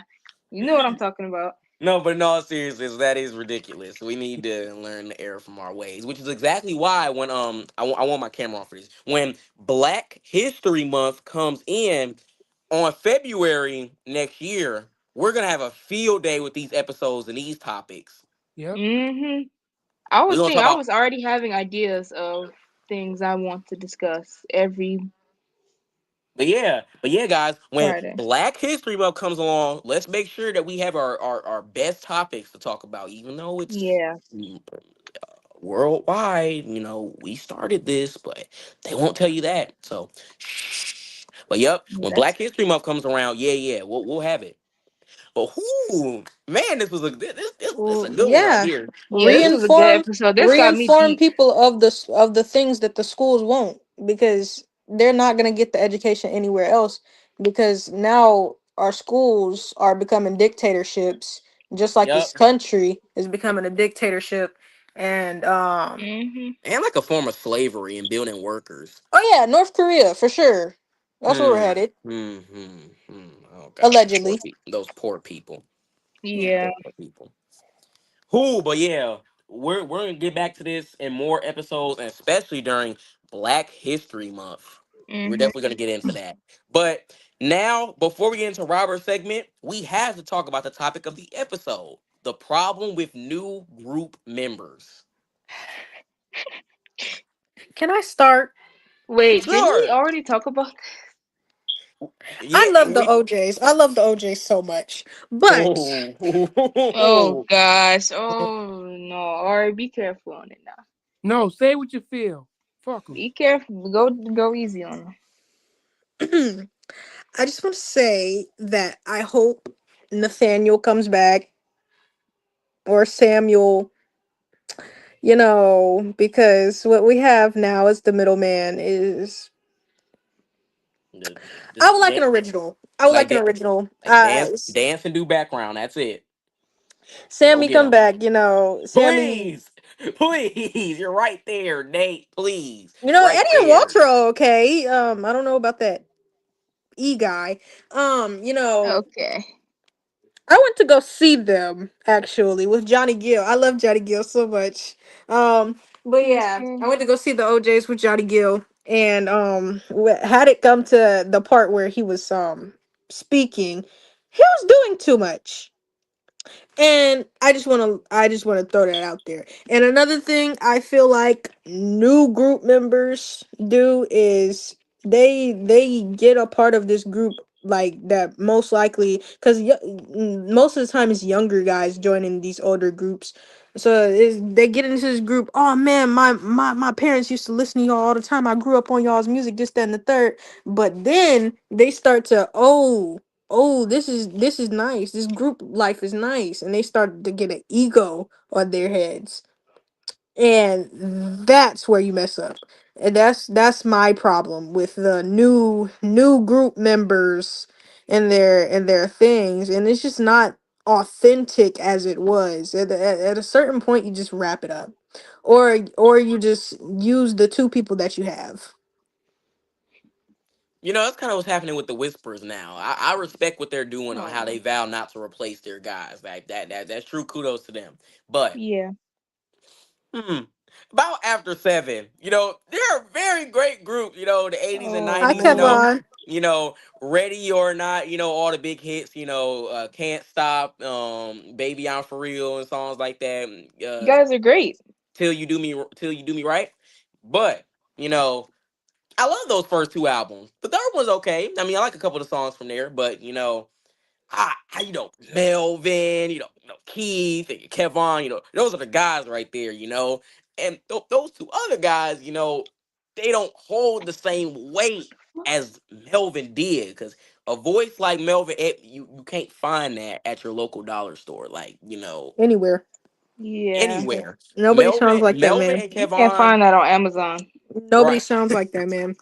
Melvin and Kevon, like back and forth, that's only a brotherly combination. When a member either passes away or leaves because of issues with other members, another person comes in, you just look like, who invited him? Like, who is this guy? Like, you're not a part of the squad. Hey, who the hell is this guy? Who the hell Like, is this? who This new one. invited him? Like The this fuck? literally this is what the memes are about. This is the dude literally nobody invited. Like, who is this? And This nigga. that only works out a certain point of time if you have the range. But if you don't got it and all you do is sing background, do oohs and ahs and dance a little bit, you're not meant to do this, bro. And props to Kevon, but I would like Keith to return. And what I would like is for Babyface to sub in. That would be Yeah, good. that would be amazing. Now that Unfortunately, is where that's where After Seven can be revived. I don't think Keith would probably join back personally because of past reasons. Yes. But Nah. I would love for him to. But I saw him with that group with them recently, but I don't know if he would like perform with them again. It's kind of like the Jeffrey Howard Hewitt situation. That's another topic for another time. yeah, that's Actually, another. no. Speaking of Shalimar, how do we go from all three to these these foreign people? Who are these people? Who These invited new. them? Who is Who the fuck is Mickey? this? This other person, that girl. I'm pretty sure she went off the map. She's a hairdresser now. I don't know how we got to that part, but this other person I don't even know the name of. No offense to Jobs, none of bro, these people, but it's jobs, just like I don't get how jobs. Shalimar can go to like completely replacing every single member. Like, who is even in charge of them? Like, how are you proud of holding yourself as Shalimar? And this is not even the original voices of Shalimar. Or at least a classic lineup like Jobs, bro, Jobs. Like after Jeffrey and Jody left, Howard did one more album. It didn't hit, and then he Yeah. left. Made great solo music, but then that other Shalimar, I don't know who invited those guys, but Who that is is even not in charge of Shalimar. those guys? That's not Shalimar. That's a whole Who is different Yeah. group. that? Like these are the group that nobody invited. I Nobody invited. I Yeah, didn't no plan for this offense, to but happen. like, I just wanted to sing my solo music. By the way, I didn't. Yeah. No She's shade. in her Ari Howard Hewitt mode, so it's what she No has to do. shade. yeah, Ari has nothing. Yeah, Rob, Robert locked ass about this a couple times. Excuse my French throughout the episode, but Robert has said his piece in lighter terms. He said his piece on these subjects, on how some of these other groups are from like the 50s and they're still performing, like the Clovers and the Yep. Drifters. The Yeah. Drifters. Yeah. Yep. Yep. What? Randoms. Random drifters. Random platters. Yep. It. Who the fuck are these people? hmm I knew when what you but say? even before Charlie Thomas died, rest in peace. I knew even before when Johnny Moore had passed and Benny King and Clyde and Rudy and them were not in the group. I knew that it was just over for the Drifters. I mean, Charlie did what he needed to do because he's not an original, yes, but he was a part of that like late 50s lineup and throughout the 60s. But I don't know who those guys are now. I think there's one guy named Stefan in there. Like who invited him? As I He don't don't even know who. have. He don't even got a strong. This is how some people say strong. He don't even got a strong name to fit in like a big group like the Well, Drifters. Like he don't even got no type of leverage like that.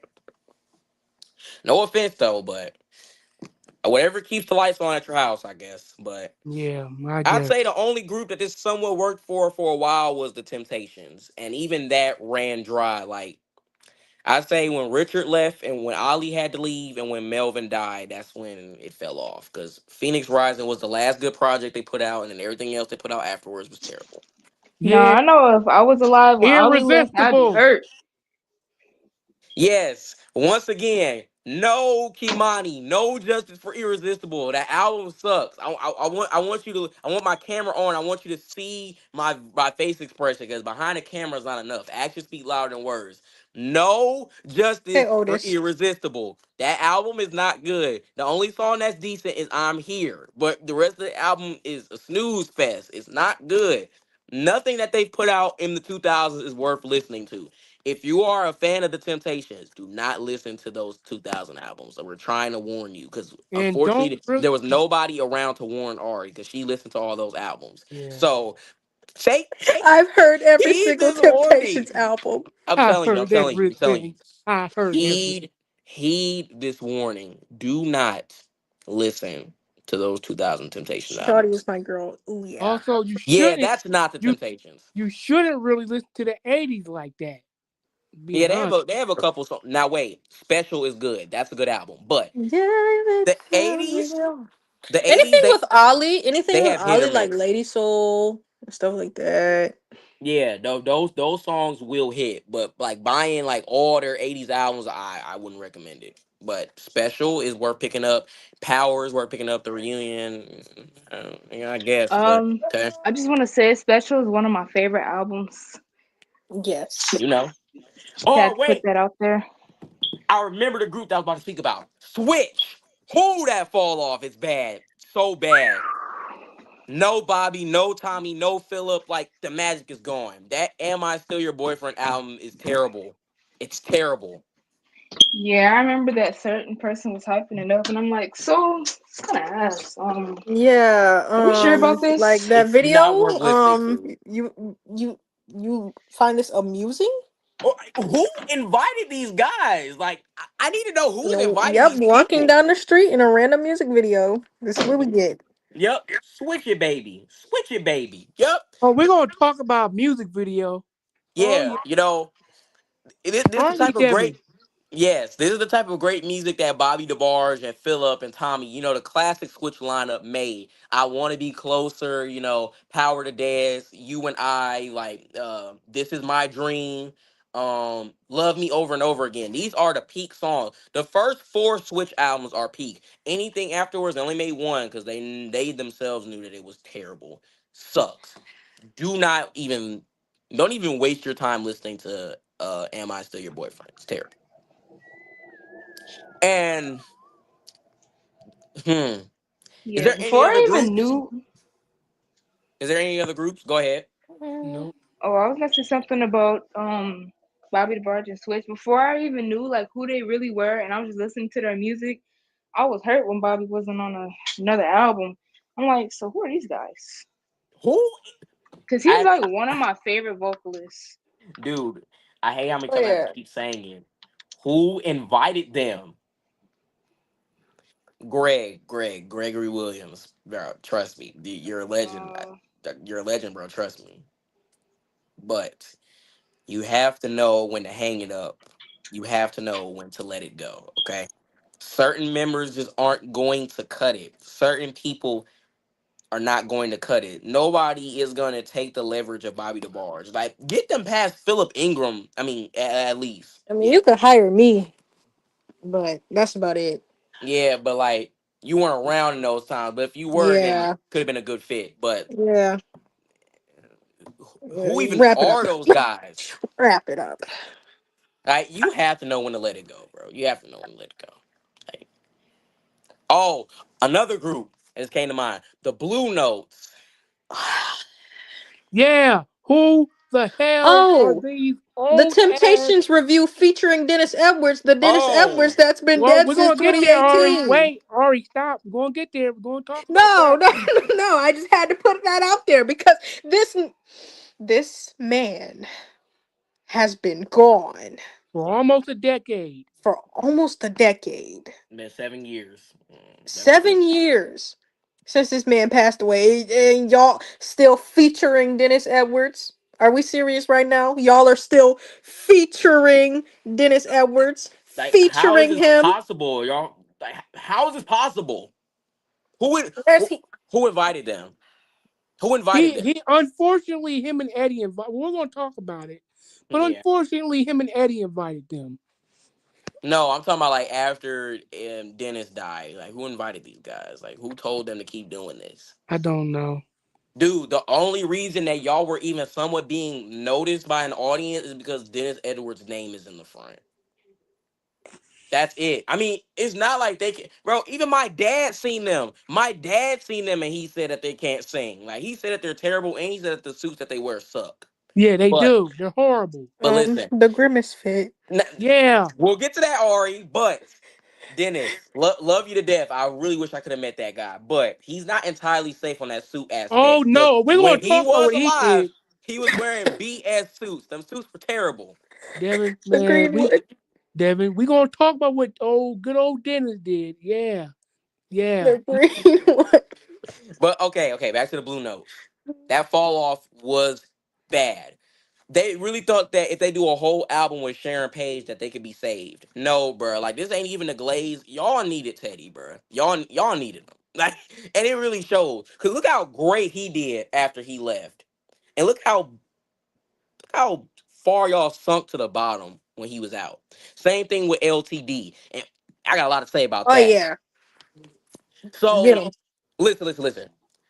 Check this out, right? This is the backstory. So, around the early 80s, Jeffrey Osborne expressed that he wanted to do something for himself. He expressed he wanted to do a solo album. Now, listen, a lot of people tend to be rather mean to their bandmates when they say, oh, yeah, I'm doing a solo album.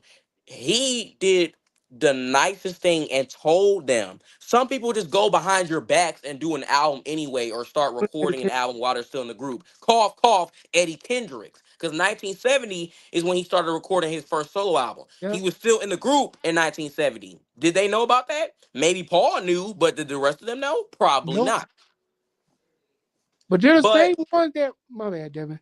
all right, let me finish the story. So they basically laughed in Jeffrey's face and said, "Oh no, you not gonna make it on your own. Like you kind of need LTD. You need this band." But mind y'all, LTD did 2 albums when Jeffrey Osborne was just a drummer. Before they made him the lead singer, they did 2 albums where he was the drummer.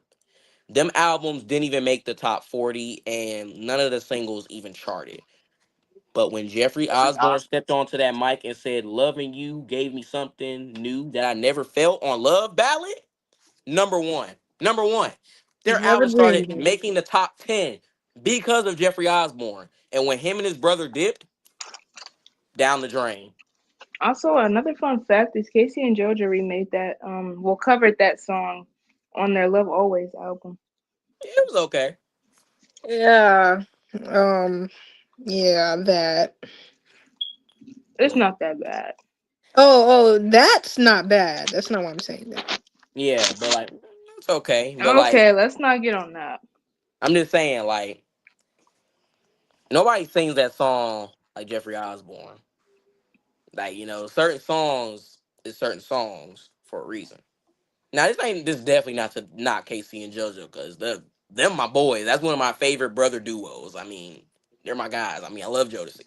So this is No, definitely yeah. not If jabbing. anybody else would have sung it besides him, it wouldn't probably wouldn't be a hit. But Of course not. But certain bands just don't cut it. Lionel Richie, that's another one. When he freaking left the Commodores, they made one song that was a hit. And after that, down the drain. Now, mind you, back yikes. to Jeffrey Osborne, he soared with his solo career. He had like 3 back-to-back gold platinum albums. And what did LTD have after he left? Nothing. No. Nothing. Hot to piss in. Nothing. And mind you, the band is still active today. I don't know what they're doing, but let's be honest. They're most likely singing Jeffrey Osborne songs. They're singing Holding On, Back in Love Again. And I'm just thinking to myself, who invited y'all? Like, we don't need y'all to sing Jeffrey songs. This man is still alive. He still has his voice.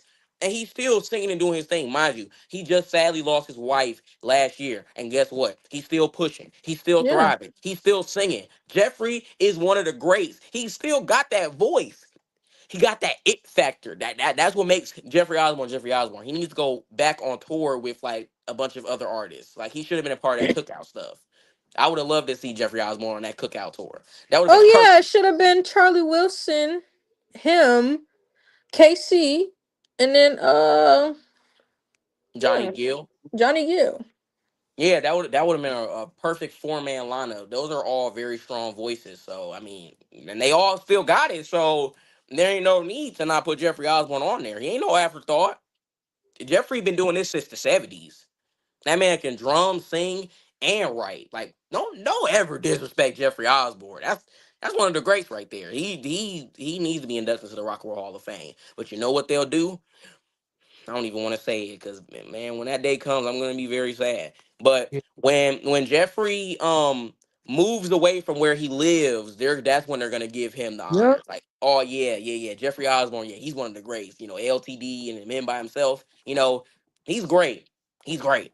Because that's exactly what they did with Frankie Beverly. Now, mind you, y'all had all this time to honor this man and give him his flowers, but y'all wait till he dies last year, like a month or a couple weeks after y'all want to give him his honors. Get that out of here, bro. Y'all do that on purpose, and y'all know y'all do it on purpose. Oh my Y'all God, had years to mind honor you, Mr. people Beverly. were people were saying, "Oh yeah, his man can't sing no more. He ain't worth going seeing in concert till after he passes away." Yep, Frankie Beverly tribute. You still had it. Frankie Beverly tribute. Okay, where is this coming from? When before he passed away? Yeah, yeah. So I don't really get that. Even though this guy who I'm about to mention isn't that great of a guy. I mean, he can rap, but he's not really that great of a guy. But separate the art from the artist. He said this best. They only appreciate you when you're dead, and that's kind of what happened to him too. That's what happened to Biggie. They started. Everybody's a Biggie fan now. Biggie's tough. He's this, he's that. He's one of the greatest. Oh man, if he lived longer, he would did this, that. Where was this when he was alive? When he made Ready to Die? Like, come on now. D'Angelo.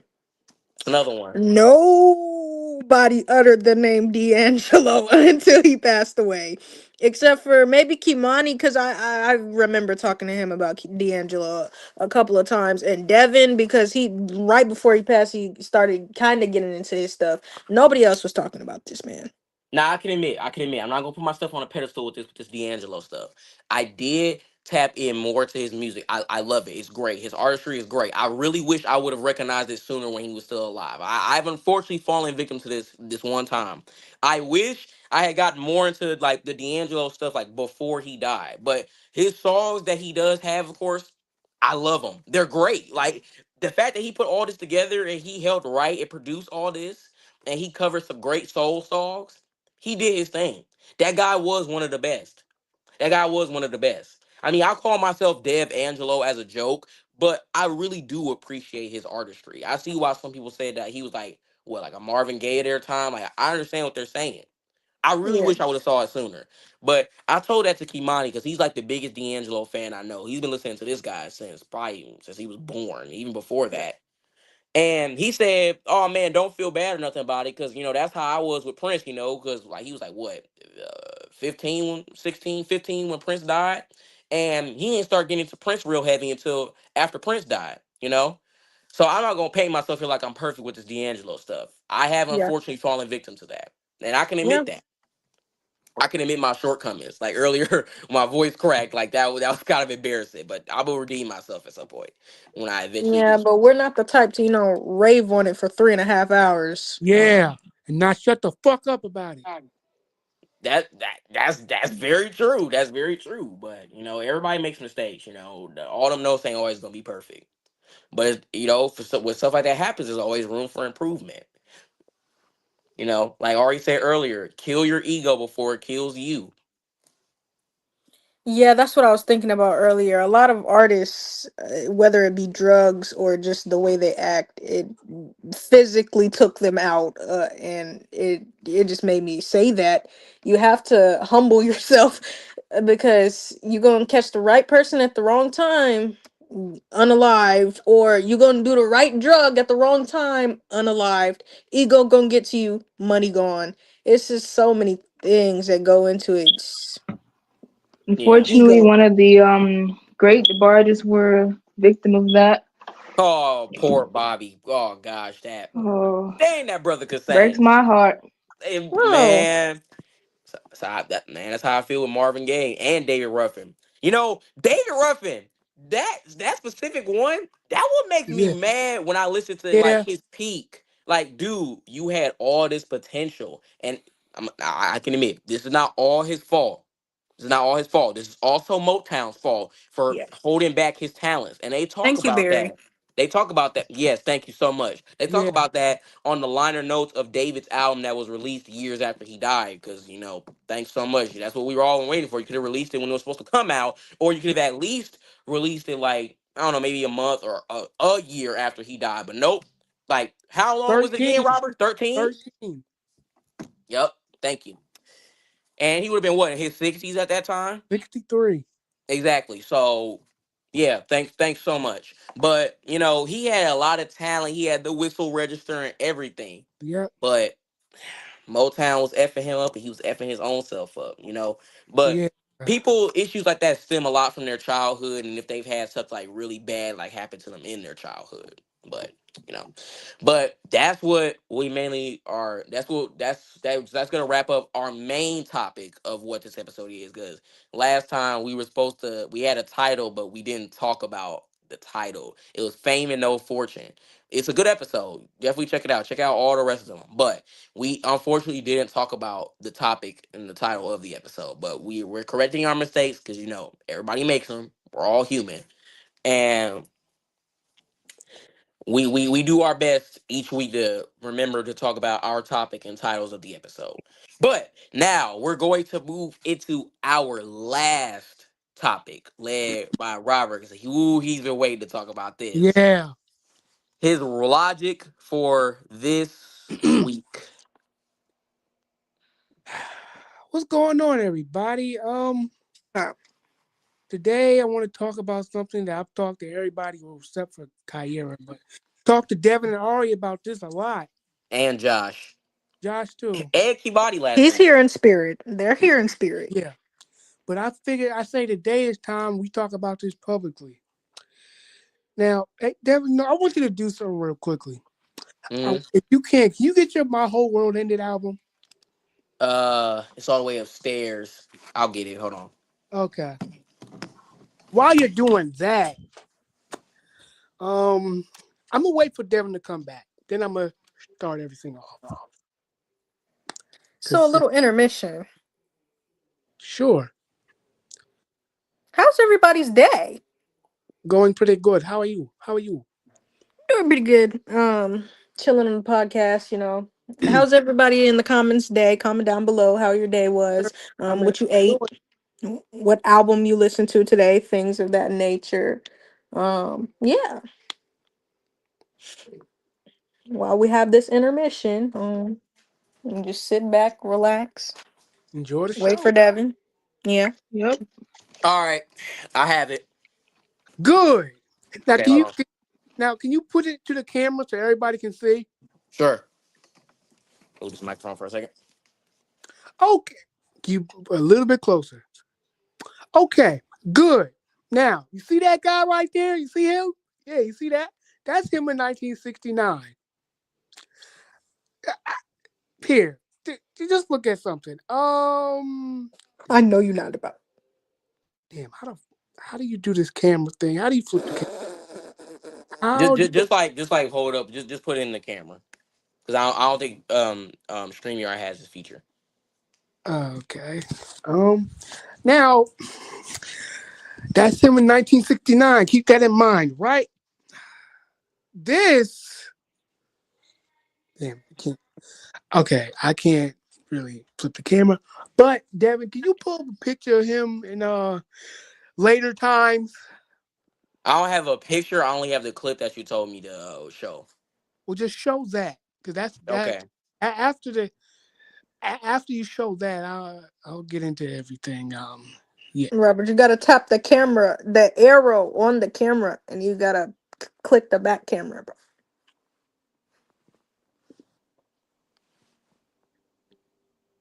Oh, okay. Yeah, this. Yeah, right here. You see that? Apparently, this is the same guy. Yep. They This love is him in 1969. They love that picture of him. This is him in 1969. And what year is that photo taken, Robert? 20 years later. In what year? 1989? Yep. As you can see, one of these things is not like the other. Yeah. Now, this is prime peak David, fresh out the Temptations, and he's ready to make a name for Yep, he himself. looks fresh and clean, and that one looks But yeah, well, he has My Whole World Ended, which was actually originally intended for the Temptations, but they let David have it. So that's another fun fact. Yeah. In case you didn't know that. After the Rock and Roll Hall of Fame, I think I forgot exactly who, but David, Eddie, and Dennis decided to join together. Now, when I first heard about it, I said, hell yeah, this is a great idea. I ain't gonna lie, Kyrie, you're not gonna like me for this. But Devin, you know where I'm going, don't you? Yeah. So I told them that at the time I was like, oh yeah, David, Eddie, and Dennis would have blew Otis's temps out the water, right? I felt this way for a very long time until until like say a year after I met Devin, and then he showed me like, no, these people, especially that January 18th guy, they were falling off. Let's start off with what they did in Vegas. TV dinners. David Ruffin talking about TV dinners, how he's a dad first, his morals, his principles, all instead of singing. And yeah, so How you doing? Now listen, yeah, listen. that. Listen, I get that sometimes during a live show, the singer or the band, they like to interact with the audience a little bit. They like to talk to them. I get it. We all humans. But some things are just more important than the other. And I just don't think that a guy who formerly sung and did an album like this and did an album like Me and Rock and Roll Are Here to Stay, Who I Am, his self-titled, and so on and so forth, talk about TV dinners instead of making new good music we that the fans have been asking for since Everything's Coming Up Love. Good music, like not to say his other albums afterwards weren't good, because they were good, but I'm talking about like charting singles. Like, oh yeah, Dave Ruffin's got a big hit. Like, he's on the cover of magazines, he's in newspapers, he's on TV shows, he's on talk shows, this, that, and the third, blase, blase. Like, he's doing big things. Cause David, in terms of success as a performer, he hasn't really been in the spotlight all like that since the reunion, which he did help F up, because it could have been longer. Yeah. It honestly, we all know it could have been better if Eddie still had his voice and if Paul was there. Yep. If we had the eight good singing temps on one stage, that would have been generational. And a better album with, I don't know, not just Dennis singing lead on Yeah. everything, then it would have been great. Let's hear Richard. Let's hear Glenn. Let's hear Melvin, Otis, what would have been Paul, and let's hear Eddie with his voice. Yeah. Let's hear a song with Eddie and Glenn co-leading, going back and forth. Yeah. That would have been perfect. But they But decide, no, no, no, no, no, no, no, no. Here's what we're gonna do. We're gonna do one song with, I guess, most of them singing on it. I mean, David, Eddie, and Dennis sing on Standing on the Top. They do the main parts. Richard does a couple parts there, but they're not as big as David and Dennis and Eddie.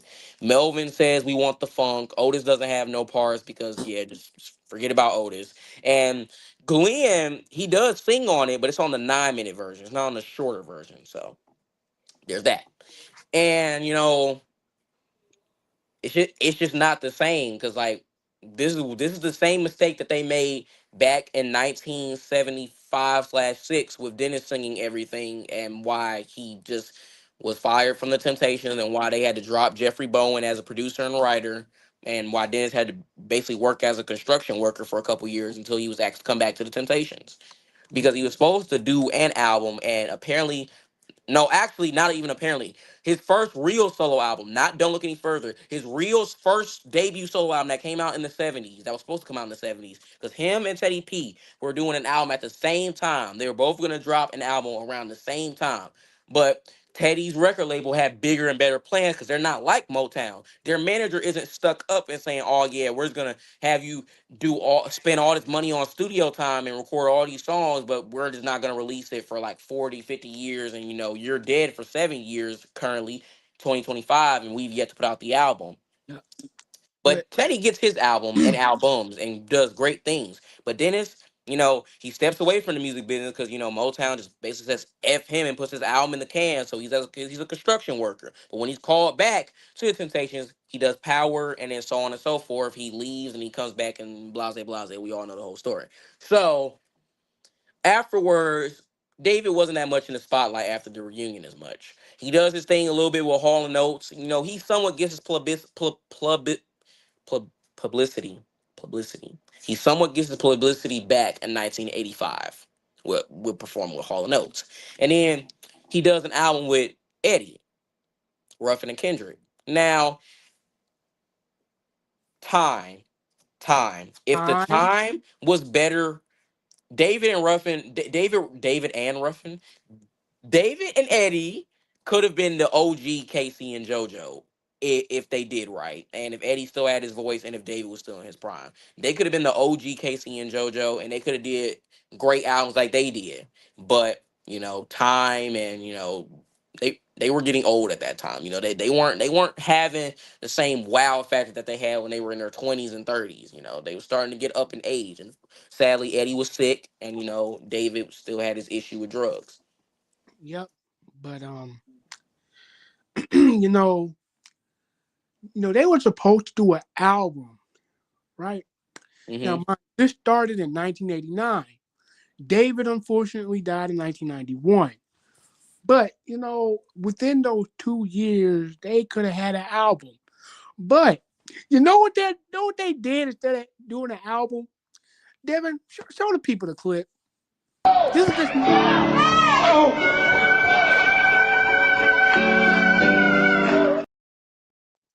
Yep, shit like this. This is what. That guy right there is not this guy. This guy has never did anything like that ever. Nope. Now, mind you, these guys went from performing in Madison Square Garden, the Apollo, the Uptown, Selling out Copa. stadiums. Selling Ed out stadiums. Sullivan Show, to performing in front of a brick wall. And restaurants. With fire, like they're homeless around the Yeah. corner. Yeah. Yep. Performing in front of a brick wall. From Now the see, Coca-Cola. the late 60s and 70s version of this guy would have never did nothing like that. Yep. And don't get me started on old Dennis. Good old Dennis. I'd say after David Ruffin had died, unfortunately, and even Eddie Kendricks, well, it was starting to get worse after David died, but Dennis started doing too much when I'm talking about performing. Like, he would, Don't Look Any Further is only 4 minutes, and he would drag out the song for a very long period of time. And I don't get it. Bringing yeah. random people on stage. Yep. Do the wiggle. Yep. That. Yeah, we couldn't get all these clips Watch shown. it, Daddy, watch it. Direct quote. Yep. Okay, Direct so quote. we do have the clips of this, and we can't show them right now because we couldn't convert all of them in time. But if this topic gets brought up again, we'll be sure to put them in. But I'm sorry, but like,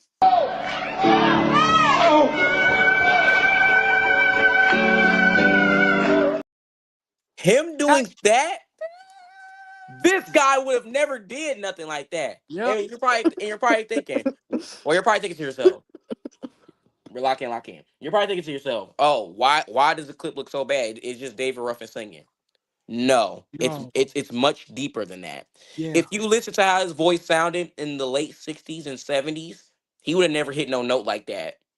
It would have been much higher and much cleaner. This is like 1990 when that clip is. David did not have his falsetto no more. Yeah. And that I Wish You Would Rain performance he did. Oh God. The notes weren't rain. noting. The notes weren't noting. The vocals weren't doing what they needed to do. Now, I'm just saying, this is not to bash David, Eddie, or Dennis, because they're icons. We love them. But they weren't using the talent that they had, somewhat still had, Dennis mainly, but the talent that they could have had, they weren't using it to its proper advantages, and it's so upset because they are very talented. Yeah. They can dance, they can write, they can do this, that, and the third, but they don't use it to their proper advantages, and that's why this topic is this topic. But Devin, you brought up that performance, and the hand movement. What the hell?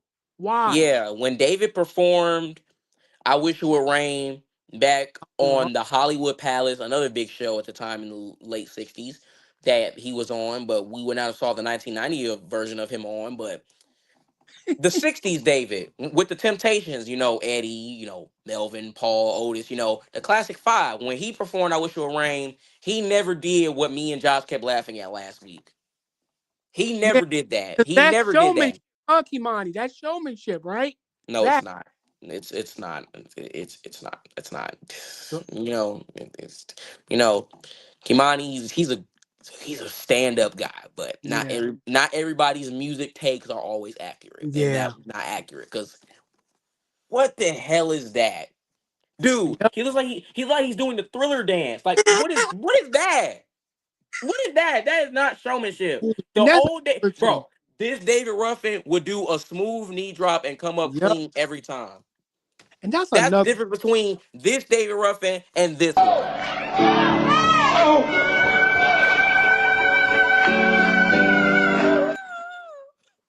And that's another thing.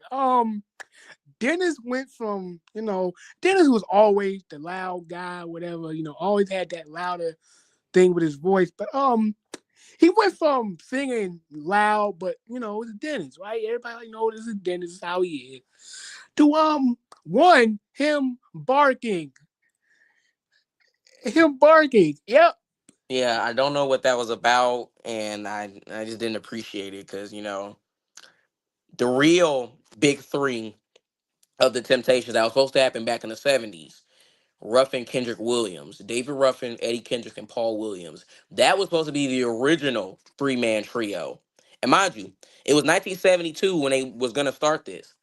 Eddie, David, and Paul are still in their prime. They would have Yeah. been generational if Paul didn't pass away. They would have been generational. Like they would have been on all the good TV shows. They would have been on the front of magazines, everything. They would talk shows, interviews, back probably even good footage of them backstage and everything.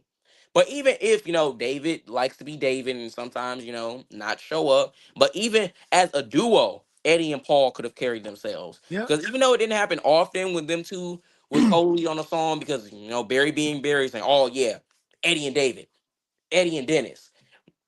It was Eddie and Paul first, and realistically, it's always gonna stay Eddie and Paul. Yeah. But Ari, I want to get as a Temptations fan, how do you feel about that era of Ruff and Kendrick Edwards and yeah. Well, it makes me more sad than it makes me laugh because due to everything that happened, I feel like that goes into a lot of why they did what they did. David and his drug use, it made him look the way that he looked. Yeah. And Dennis, you just if you read the books that they have or the interviews, if you just know lore, like Dennis and Eddie were just trying to do so much to like keep David off, but Eddie was also, dying. So it's just like it's a lot that goes into it. You like it's some of that stuff they really couldn't control. And yeah.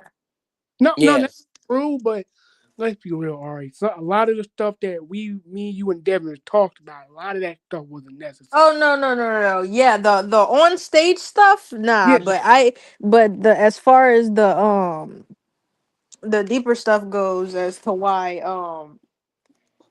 the money problems and what they were like what they were doing and like their problems like united wise, that I don't think that was entirely on them, but showmanship. oh yeah, I'm talking. That's um mainly what I'm talking about is the shit they pulled in the kitchen, if you would say. yeah, showmanship. yeah, it wasn't there no more. But Yeah, yes, Yeah, after 87, David was no more. And yeah, him, after I feel like a certain Eddie album is, I don't know. Love Yeah, Keys, Eddie. Yeah, Love Love Keys. Keys. After Love Keys.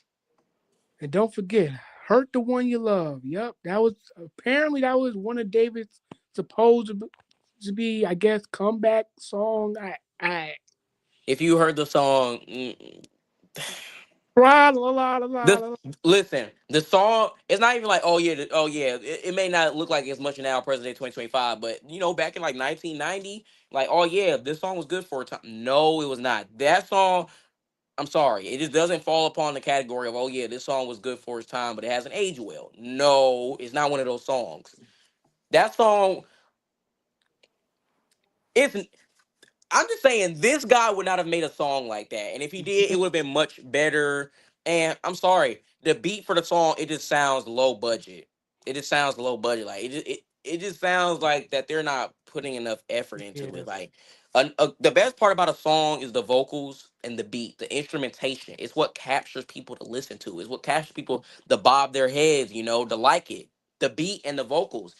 If the beat and the vocals don't match, the song ain't gonna be a hit. The song is not gonna be good.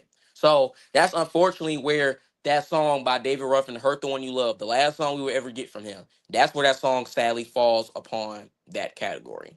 Yeah. I mean, now I used to think, maybe he could have redeemed himself if he lived, but no. I I feel that things would have gotten worse. And now let me explain exactly why Ruffin Kendrick Edwards didn't work out. Time, money, and issues with drugs. They nowhere near would have stopped Otis's group. Because mind you, Otis's group, nobody was on drugs. Everybody was straight. Everybody was straight. They were on popular TV shows like 227, The Love Boat, front of magazines, having their own talk shows, commercials, everything. They're doing everything that people thought Ruffin Kendrick Edwards would have been doing. But they unfortunately couldn't get that way. And I felt that going over 5 to 10 plus years without a major big top 10, top five type of hit, it slows an artist down. Now, some artists they get themselves in a hole, right? But they find a way to get themselves back up there. Marvin Gaye, after Got to Give It Up, he was in a rough spot. I mean, Ego Tripping Out and Funky Space Reincarnation, they were like top 20s, but they weren't as big. Like Got to Give It Up was a smash hit. It was like number one for like weeks. And after you don't have a good follow-up song or album afterwards, it's gonna F you up. But I will say, when Marvin went to Belgium and dropped that Sexual Healing Midnight Love, he was back. He was back. It was good. I mean, I wish his comeback was longer. We'll talk about that at some point. But the whole point of what I'm saying is Marvin was one of those artists that even though he's down in the dumps right now, he's gonna climb his way back up there. Bobby Womack too. He had fallen off after 1976. But when he dropped that Poet and If You Think You're Lonely Now, he went right back up there. But sadly, that didn't happen the same for Ruffin Kendrick Edwards, and it really does make me sad. Like the whole point of this wasn't to make fun of David Ruffin. Like yeah, that clip is disastrous, but it's nowhere near any form of disrespect. It's just to yeah, really show like what was yeah. really going on and how people really needed to touch on this and really get him some help. That people did try to get him, but He you didn't know want to. he didn't want it. Like, you have to like really be willing to commit and like to really Yeah, like love yourself and be confident in yourself to like do stuff like that and believe that you can like make a change in your life. Because if you see that things like this is going bad and there is a chance to fix them and you don't want to fix them, then you can't be helped. And I really wish things had worked out differently for David. He's not the best of God as a person for some reasons. Mainly for like women as like a father to David Ruffin Jr. But as an artist and everything else, he was very misunderstood, and he definitely needed some help, yeah. some good By, help. by the way, but I know you and Ari know, but you guys know, guys watching that David was literally they were about to go back to Europe. That because apparently, according to Dennis, they did so good that they wanted them back the same month. Well, not the same month, but the day David died. In a couple weeks, if he didn't die, they were supposed to go back to Europe and do some more shows. But And tell them what else that was supposed to happen with Ruffin Kendrick Edwards, but David died the day before something was supposed to happen. oh yeah, they were supposed to go to Europe with Ian Levine. He's the guy that did that "Hurt the One You Love" stuff with David. But they were supposed to do like an album, a Motown reunion up in London. But David died like literally days before. So probably would have happened when they got back to start that tour. But David just died. Yep. Yeah. Marvin Gaye and Barry White. Yeah. Another fun fact: Barry White told this story because unfortunately Marvin wasn't there to tell it. But April 1st, 1984, the day of when Barry and Marvin were supposed to record a series of duet songs together, that would have been that would have been one for the books right there. Marvin Gaye and Barry White, that would have been one for the books right there.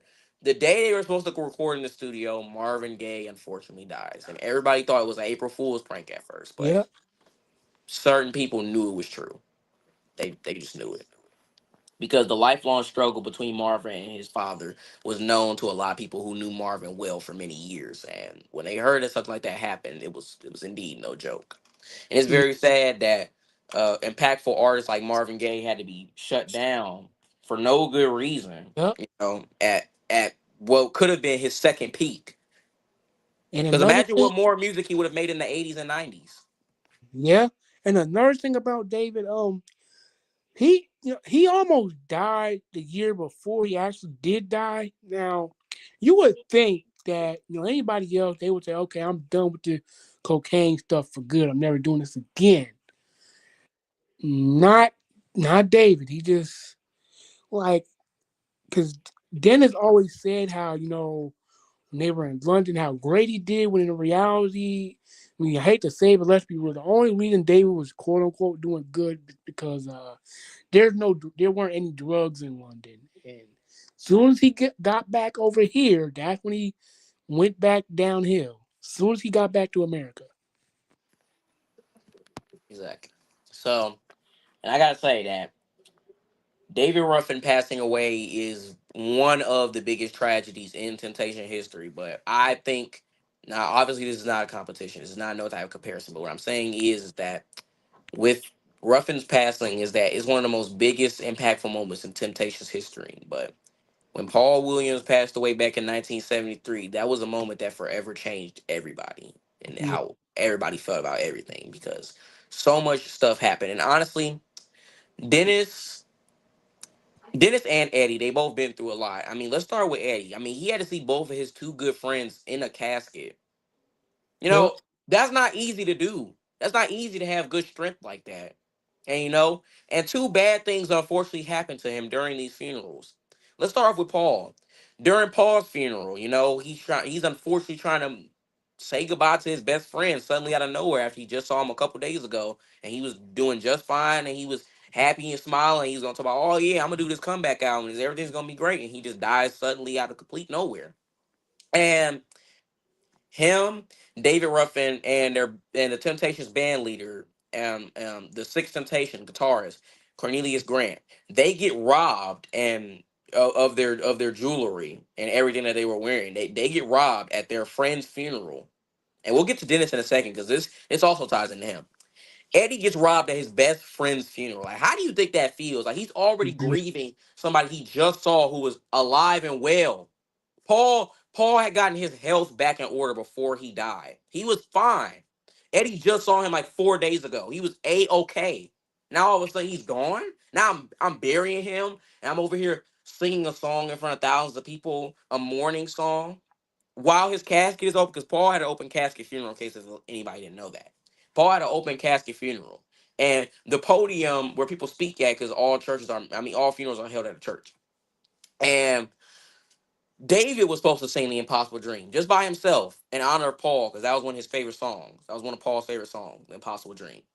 David stood a few feet away from the casket, and he couldn't even finish the song because he just broke down and started crying. He became overwhelmed with emotions. So the rest of the temps got up, they all held hands, and they sung the song together. I know this is very depressing. This is very sad.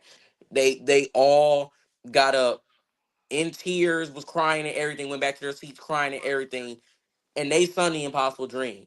They took good care of Paul. They did it because they loved him. They didn't do anything to earn it. They did it because they loved him. And to see him gone like that, it forever changed him.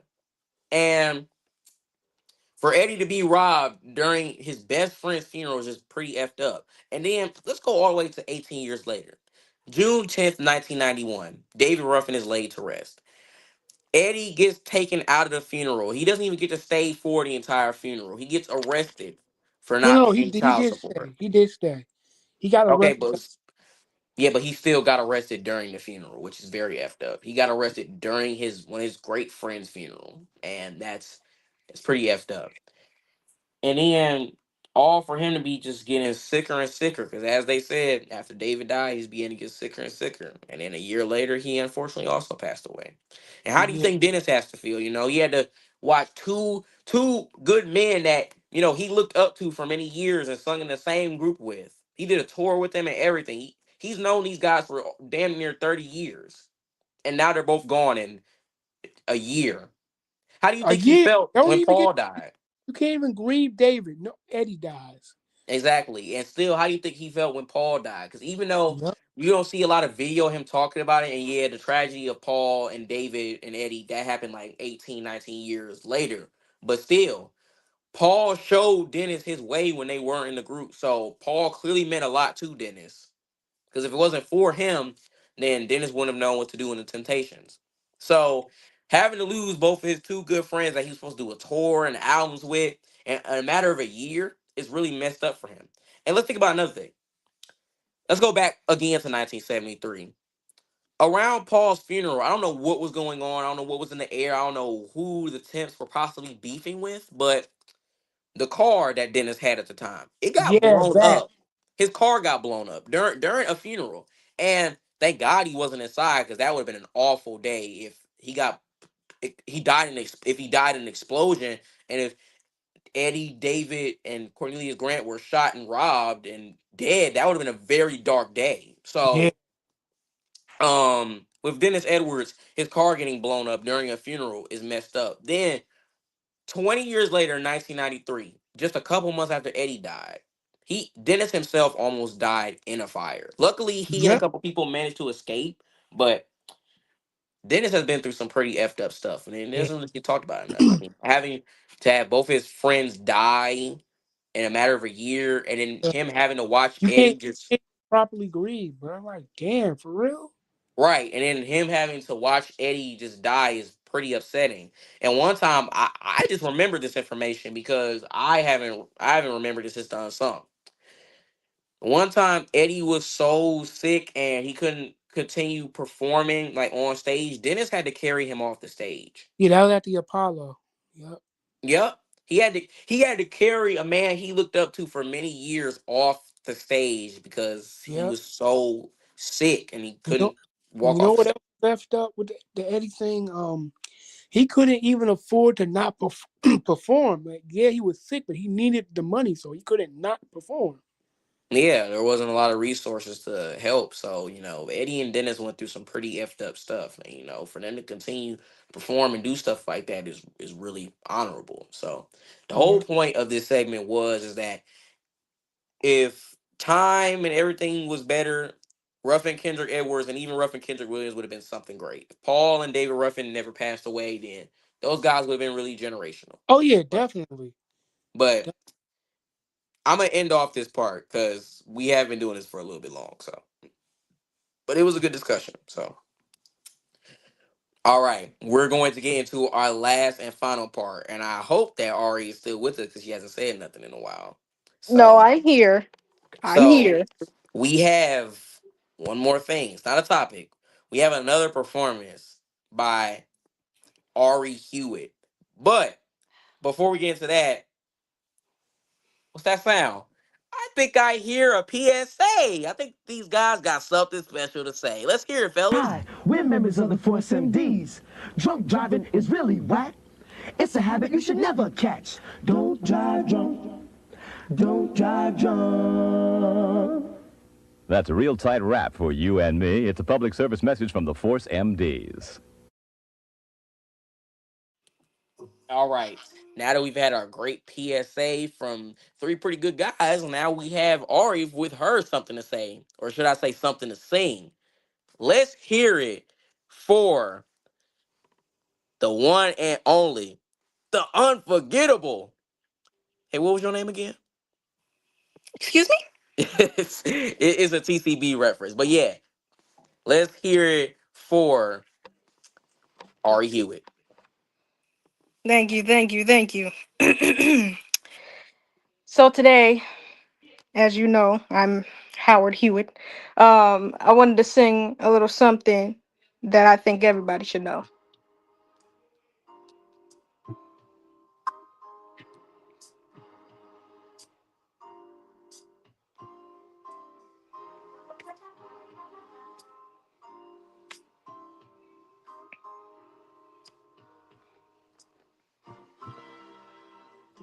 It's got to be real. Girl, I could write a book on how you're making me feel. I know I never find another who could match the love you've given to me. So, for the lover in you, this ring means I'll always be true. I was the lover knew.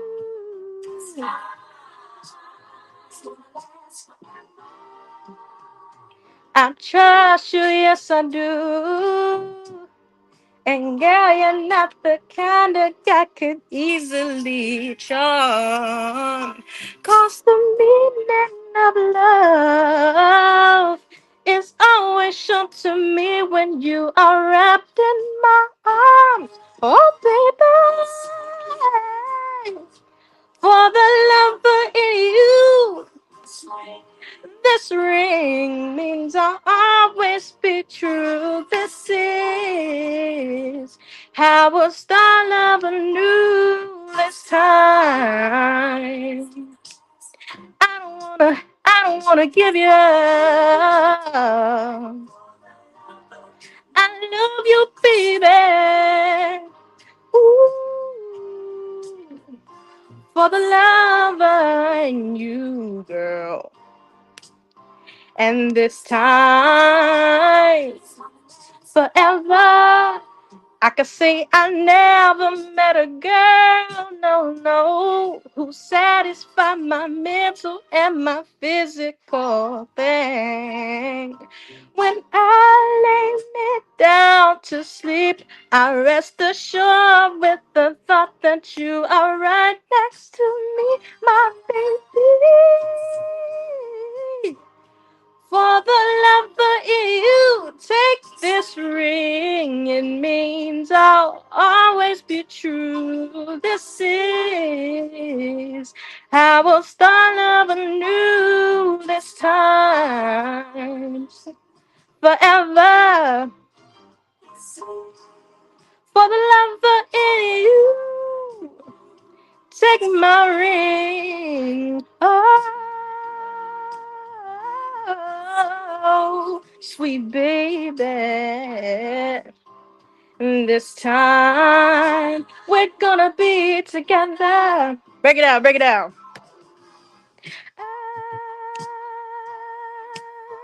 So much love between us. I'll be the one to come running. Oh, home to you. 'Cause you give me sweet love.